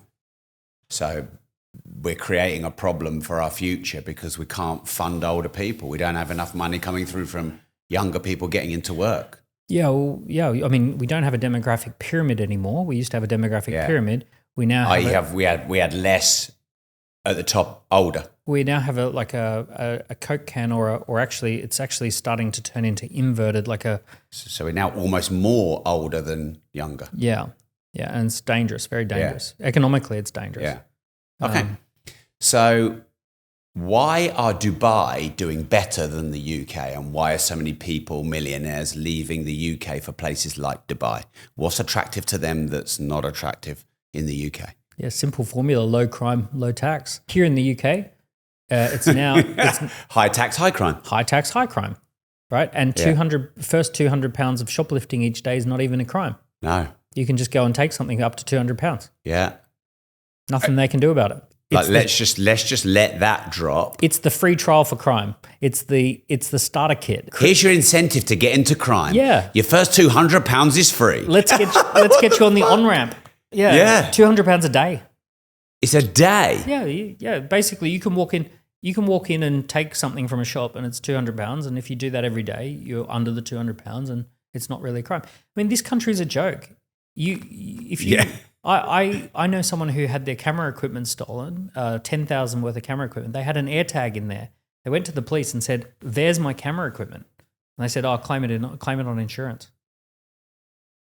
10 grand worth of camera equipment. And they said to the police, there it is. Like, we can literally just go over there and get it. They said, well, don't you go over there and get it because you'll be committing a crime. Fucking hell. Yeah, they just said, is it insured? Yeah, claim it on insurance. But where's the value in stopping the criminal? Yeah. Okay, maybe it is insured, but where's the value in telling society that that's not okay? You can't just take people's shit. Well, I mean, crime probably starts at the bottom, doesn't it? It probably starts like anything. Pissing in an underground walk through and then graffitiing all over it. It's like being a YouTuber. It starts there. Yeah, like being a YouTuber. You do it for free for a while and then you get bigger and better at it. Yeah. Wow. Okay. Let's talk a little bit about business. It's our favourite subject. My favourite topic, yeah. How can the average normal person start and succeed in a business? Give us a few little steps. So number one, you go and become a direct report to an entrepreneur. So you go and do 2 years working for an entrepreneur where you are direct report, you're in meetings with them, you're seeing behind the scenes, you're behind the curtain. You want to be working with someone who is doing something digital or finance related, intellectual property, media, technology, and finance. Those are the big five. And you essentially want to see them hiring people, firing people, winning customers, servicing customers. You want to have a direct experience as to what's going on in the business. Normally, the perfect scenario would be to work in a company that has less than 10 people, because if you're working in a small business with less than 10 people, you're getting full visibility across the whole company, what it's doing. So you do 2 years working for someone and you essentially do it as an apprenticeship. You're apprenticing entrepreneurship. Earn while you learn. Earn while you learn. Yeah. If you get a job at a big KPMG or PwC, they're just going to shove you in a corner, give you some weird spreadsheets to edit, and then they're not even going to tell you what it's for, who it's for. There's no contact with the partners or the senior partners. Yeah. You're just going to be isolated. So you're better off going for a small company and apprenticing as an entrepreneur first. Okay, so that's step one. Yeah. And then after 2 years, what are you going to go on your own? And during that apprenticing phase, you're consuming content, you're reading books, you're looking at books and making recommendations to your entrepreneurial person you're apprenticing with. So you're trying out your ideas in the real world as well. Hopefully you're doing a bit of sales work. And then you're going to, if you want to launch a business, you're going to start by launching a waiting list. And a waiting list is that you've got an idea for a business and you say, I'm going to be launching this if I get enough interest in it, or I'm going to be launching this later this summer. Join the waiting list, and you might give them some bonuses for joining the waiting list. Join the waiting list and get a free copy of this book. Join the waiting list and get a free ticket to an event. Join the waiting list and I will assist with blah, blah, blah, right? So you're just simply going out and seeing if you can get a couple of hundred people on the waiting list, conducting your first experiments. If you get people to join the waiting list, you then take that to a mentor figure and you say, I've got 150 people on the waiting list. Can you see any blind spots as to why I should join? Here's the data that we collected off all the people. Here's the questions we asked them. Here's how much they're willing to pay. Here's the problems they're trying to solve. Here's the outcomes they want from us.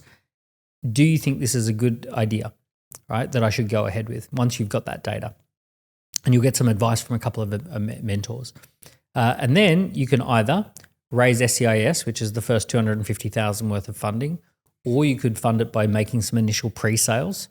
But you basically, you set up your business, you set up your bank accounts. Once you've got the waiting list of 150 people waiting for you to launch the business, you set up your company, set up your bank accounts, and then figure out whether you want to raise money or not. But those are some of the first steps. And when you say raise money or not, because this is not talked about much in the world of entrepreneurship, but I'm a big fan of raising your own money through your own cash flow by selling some of your stuff. Pre-sales is a great way to start, a lot of great companies because then you're not giving away equity or you're not putting debt on your company. Yeah, there are good reasons to give away equity for a certain type of business strategy. So, for example, if you're going to be trying to sell that company and sell it for a lot of money, it's really good to have a valuation ladder that you've actually gone through. So it's nice to say, we started with 2.5 million valuation. We then achieved a 7.5 million valuation. So when someone ultimately buys the company for 40 million pounds, it's very nice for them to be able to see that smart investors came in at all the ways along. Yeah. It kind of gives validation to the value. Yeah. So, that's not a bad strategy. I'm not against that. There are good reasons to do that. Yeah. But also, if you're not intending to do that, just pre-sales. Yeah. Go and get people to sign up. With many businesses where the client, if you're doing B2B, which is probably a good place to start, a client might happily pay $2,500 up front. You get 10 clients who pay $2,500 up front. You got your first $25,000. Yeah, and if you've got some knowledge and experience in something, you could become a mentor or consultant for that. And you don't have any hard costs. You don't have any IP costs. No. You don't have any design or sort of patent issues. You can start it really quickly. Yeah. If this feels at all confusing or out of your depth, it won't by the end of doing 2 years working for an entrepreneur. Yeah. Work for an entrepreneur for 2 years and you'll be fine. And the key is access to them. Because you'll see everything. You'll see lawsuits they're going through. You'll see if they're in a good mood or a bad mood. What they're complaining about. Yeah, the hiring, the firing. You'll be privy to all the conversations. Yeah. You'll discover that a lot of businesses that look cool on the surface are actually like full-on intense sales environments behind the scenes. Companies that you think are just like selling products effortlessly, like 60% of the value of the first sale is in ads. Yeah. Those sorts of things happen all the time. So behind the scenes is where you see what really makes the business tick. So you said about collecting data, getting some information on your customers. Is that what ScoreApp does? ScoreApp is a platform that allows you to research your customers and in the same process at the same time, collect warm leads of people you can sell to. So, for example, we set up online quizzes, online surveys, online IQ tests or personality tests. All of those things are these online quizzes, surveys, and assessments. And then as a result of people filling those in, you collect really good marketing data and you make sales. Right. So ScoreApp is super affordable. It's like $50 a month. We've got, lots of small businesses who use it. and then that becomes the backbone of their marketing. Okay, so if someone wants to go and try that out. Scoreapp.com. Yeah. We've talked about startups. Most of our clients who use ScoreApp are probably $500,000 to $5 million of revenue. Right. And they use it to bottom of funnel, mid funnel conversions. They are using it in many cases with their existing clients to do more with their existing clients. Guess you could use it internally, couldn't you, with your staff to get data from them? Yeah, we have some customers who do happiness at work surveys with ScoreApp. The benefit of ScoreApp is that you get an immediate result. So when you ask people to fill in a survey, they answer a bunch of questions and then it says thank you. When you do ScoreApp, they answer a bunch of questions and then it gives them a score. It gives them an actual scorecard. So it's like a quizification. Yeah. It's like filling in a quiz. It gamifies. Yeah. It's like when you fill in one of those personality tests and it says, yeah, you do have a personality. You are a narcissist. Oh dear. Yeah. Okay, right. How do you sell anything to anyone? Inside people's mind is what I call the situational model. Situational model is where am I now? Where do I want to be? What's in my way? And then, so if we think about what is my current situation? What is my desired situation? What are my obstacles? So everyone has, relating to anything they want, everyone has that as their situational model. So they can describe that. Anytime you can present someone with a path of least resistance from where they are to where they want to be that doesn't mess with any of their obstacles or their criteria, then they're excited to move on that path. They're excited to follow that. So if you said, well, where are you now? I'm struggling with my marketing. Where do you want to be? I just want leads that come in all the time. I want sales to be easy. I want to be able to pick up the phone and talk to someone who's ready to buy. I want to ignore someone who's not my perfect client. Okay, great. That's where I am. That's what I want to be. What's stopping you from that? Oh, well, none of our marketing's working. We've tried 50 different things and they haven't worked. When we generate leads, it's just name and email. People give us a fake email. Okay, great. Those are all your obstacles. What if I told you about a really great way that we generated 90,000 leads, 20 million worth of sales? We collected lots of data. We could pinpoint exactly who was going to buy and who wouldn't buy in advance without talking to them. Would you be interested in how we solve that problem? Yes. Okay. So we solved it through having an online scorecard, an online quiz, and then we turned that into a piece of software that you can use for $50 a month. It's the most streamlined experience you've got. Templates already designed. So this will get you to where you want to be with your marketing. And if it doesn't, you can just cancel it. Bosh. Path of least resistance. Right? You are definitely wasted talking about the UK economy when you can do that. So the model that you want to have in the mind is, where are they now? Where do they want to be? What's in their way? Have I got a path of least resistance? Right. And then if a person can clearly understand that actually works, then they're excited. Okay. So is there a preferred way to present that information? Because, some of us are visual, some of us are more digital, some of us are more feely and connected. So when you're presenting that path of least resistance, are there different ways to present it? Well, visual is a great place to start. 70% of the human brain relates to visual processing. So we are visual creatures. We love visuals. It's always important to remember a few things. Remember what it's like not to know, right? So you know a lot about property, but if you were selling to someone like myself who doesn't do anywhere near as much property-related stuff as you do, you've got to remember what it's like to have fears and doubts and concerns and, questions. So you've got to relate to that person at the beginning of the journey. I use this example where if you had a song in your head, right, or I'll do it. I've got a song in my head and I'm going to you got to guess the song and I'm going to clap. Right? You don't have no idea, right? Isn't that every song? It was Castle on the Hill by Ed Sheeran. Oh, of course. Anyway. Yeah. So what's going on in our head is very hard to transfer, right? So it might have been crystal clear in my mind. I could hear the song like super perfectly, but it's hard to transfer.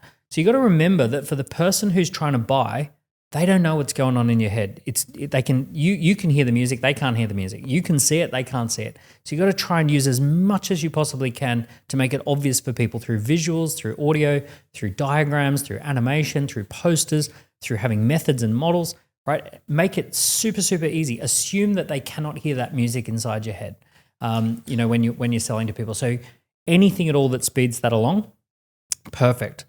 But ultimately, if you want people to really buy, logic, emotion, and urgency have to be present. So when we buy something, we want to logically feel that it's the right thing. We want to emotionally feel connected to that decision and positive about the decision. So you mean desire? Yeah. Or removing pain. Yeah. Or moving closer to desire, but emotionally. Security. Yeah. Growth, Comfort, security, certainty, variety, experience. Right? Any of those classic human emotions. And urgency is about fear of missing out. So if I was to say, why do most people buy a Rolex? So a Rolex is bought for 3 reasons. Logically, they hold their value. Emotionally, they communicate status and make me feel good about myself. And urgency, you go on a waiting list and then you get 3 days to buy it or you have to miss out. And that's how Rolex sell watches. Logic, emotion, and urgency. So when we see businesses where there is not a lot of logic, emotion, and urgency, they have a very slow sales cycle. It takes a long time. Once you know that logic, emotion, and urgency are the 3 ingredients that have to be present, you can then say, okay, well, how do I help create those? Have you ever gone bust, had to have a company go through insolvency or anything really hard that you've had to deal with in business? I think we've been in business a similar amount of time, about 20 odd years. Yeah, has it ever been really fucking hard? There's a couple. When I was in my early 20s, I launched a company, went 0 to 1.3 million in the first year. Was that Triumphant Events? Yeah. Yeah, I remember. That's sort of how we met, I think. There was Triumphant Events version 1 back in Australia. Right, and then there was version 2 that I launched. Yeah, you brought Roger Hamilton, etc. here. Just for the avoidance of... John DeMartini. Yes. Mike Harris. Yes. Bob Proctor. Yeah.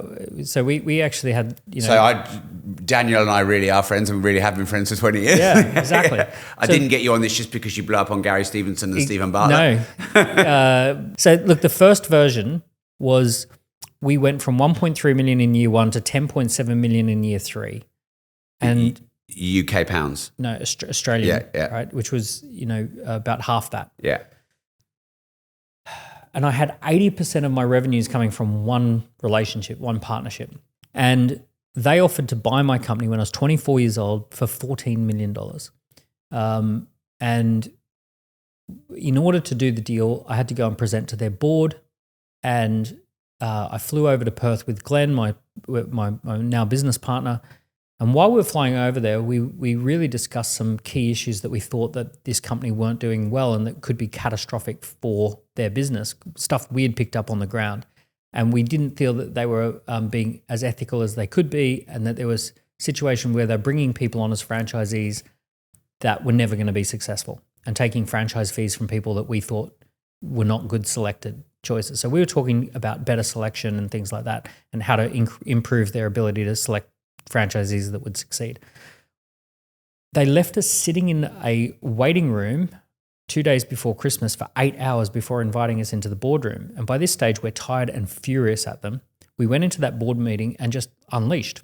It got so heated that Glenn slammed his hand on the table.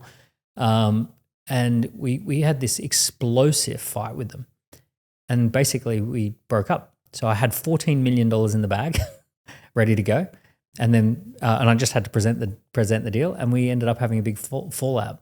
And as a result, 80% of my revenue gone. Now you always take protein bars in your laptop bag for when they're sweating you out in the negotiation. I do know. I mean, I was just the testosterone of a 24-year-old. I'm kind of being serious because a lot of the times, if you're just really hangry. fucking tired, you're just hangry. Yeah. Like I don't have meetings after 3 o'clock. Yeah, because I want to be tired. It's going to go badly. Yeah. So I went back and I basically had to say I've got to restart the whole business from scratch. And that's when I decided I was going to restart in London, because I thought if I'm going to restart the business, I might as well restart in a bigger market. Yeah. So I came over London. Yeah. So 2006 I arrived. We immediately make £4 million worth of business in the first 6 months. We're crushing it. That's $8 million, right? So I'm like back in the game. And we go really, really well. I'm banking with private banking. I've got a penthouse in Chelsea area. Yeah. Everything's going really well. And then financial crisis hits 2007, 2008. Yeah. And we dropped 90% revenue. Ooh. And the reason for that was Roger decided he wasn't coming to the UK anymore. He was focused on Singapore, and his group was impacted.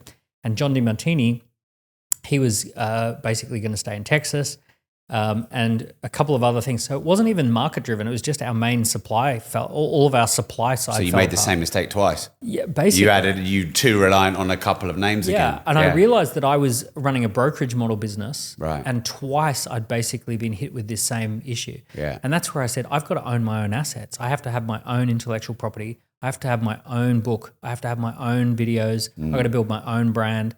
And that's where I started on a very different path of building software, building my own assets. Yeah. And that's where I went through a big change. And within a very short space of time, we ended up with a bigger business, more profitable. I ended up being able to buy up competitors, buy up businesses.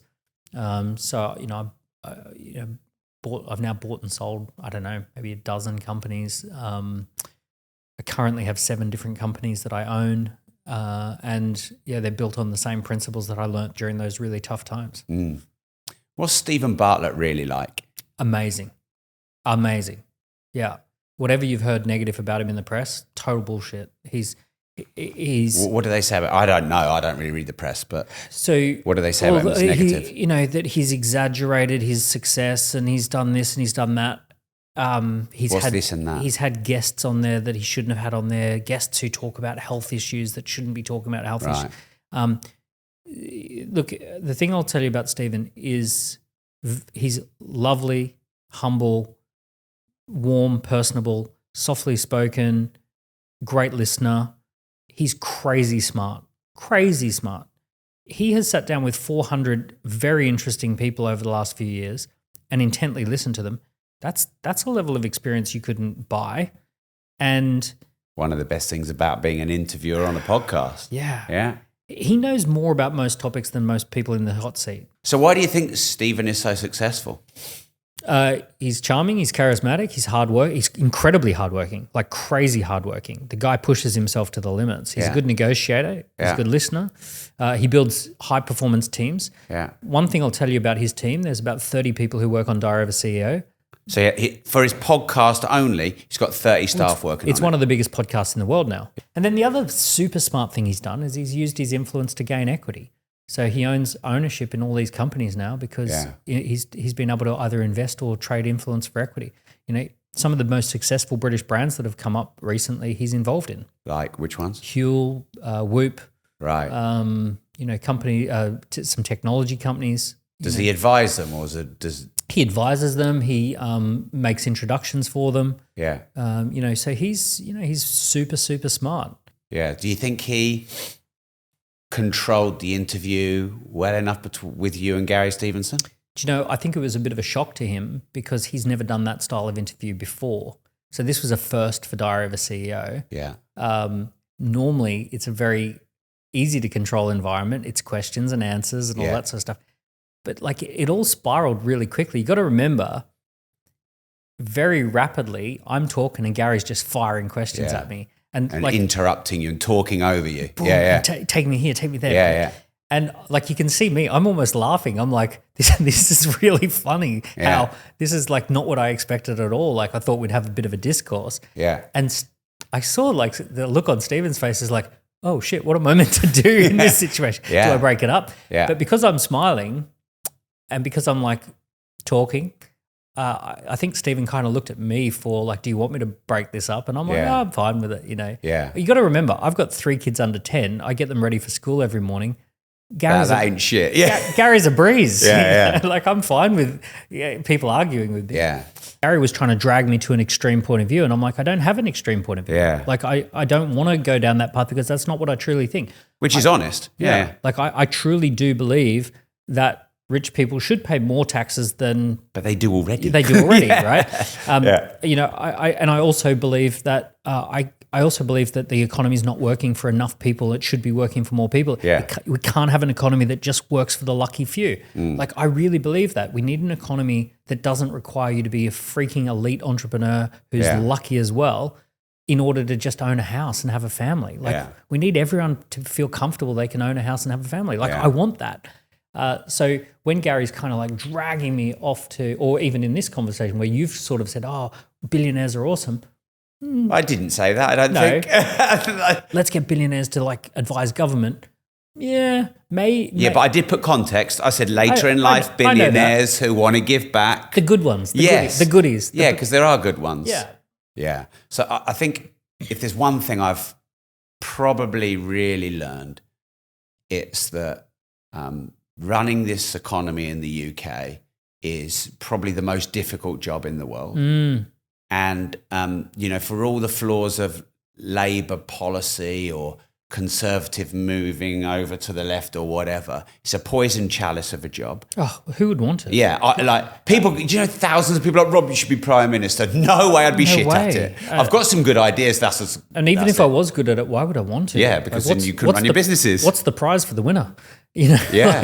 What do you get out of it? You get £1 million as a paid speech and you write a shit book and sell millions of them. Yeah, there's some real corruption around that. Yeah. There's a certain ex-prime minister who got paid $2.5 million for a speaking fee that he didn't even give the talk. Wow. Just going to say. Who was that? Which prime minister was that? Yeah, Boris. Wow. But fact check me on that. Maybe he had given the talk. But I will say this, just completely unrelated. If you go to a cheap restaurant, you pay for your meal and then you get the meal. If you go to an expensive restaurant, they give you the meal and then you pay at the end. If you go to a cheap country, you pay the bribes and then you get the benefits and you get the kickbacks. And if you go to an expensive country, they do you the favors and then you get the speaking fees later. Unrelated, but... This show is called Disruptors. What does the word disruptive mean to you, Daniel? The world is constantly being disrupted. We have to get used to that. We're living through a time of disruption. We had 200 years of early stage industrial revolution, mid stage industrial revolution, where we had a period of middle class, end stage industrial revolution. And now the digital revolution is putting us into this other world.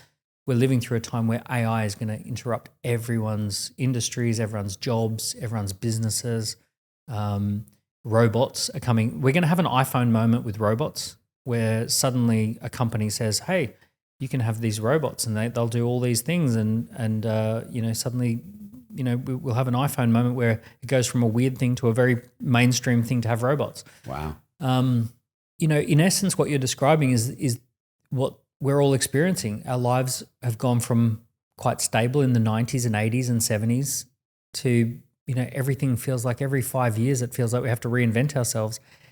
It's funny because I've had a business career that kind of started in 2002. We came off the dot-com disruption. Then we had the 9/11 disruption. And then we had the 2007, 2008 disruption. And then, we went through Lockdown 2020 disruption. Yeah, and there was the Brexit disruption. Forgot about that one. And then there was the 2020 pandemic disruption. And now there's AI 2022, which is going to disrupt everything. So we've got a period now where you can't go 5 years without having a massive global major event that disrupts everything. I didn't even mention social media disruption and, all of these kind of things. So the only constant is change. You have to learn to surf these trends. You've got to become a surfer of opportunities, not someone who's expecting things to go back the way they were. We are living through big disruption. Wow. So probably one of my top 5 business books I've ever read, and I've read a lot of books, is oversubscribed. So if you had to pick one of your books for someone to start, which one would it be? Oversubscribed is good fun if you're already an entrepreneur. If you're not an entrepreneur, Entrepreneur Revolution is good fun. That was a clever way of getting both your books in. Yeah. If you need to score out with this book. Key person of influence. 24 assets if you want to scale. Oversubscribed just keeps selling and selling and selling and selling. People recommend it and refer it and they love it. And it's just a different way of thinking about your marketing. Yeah.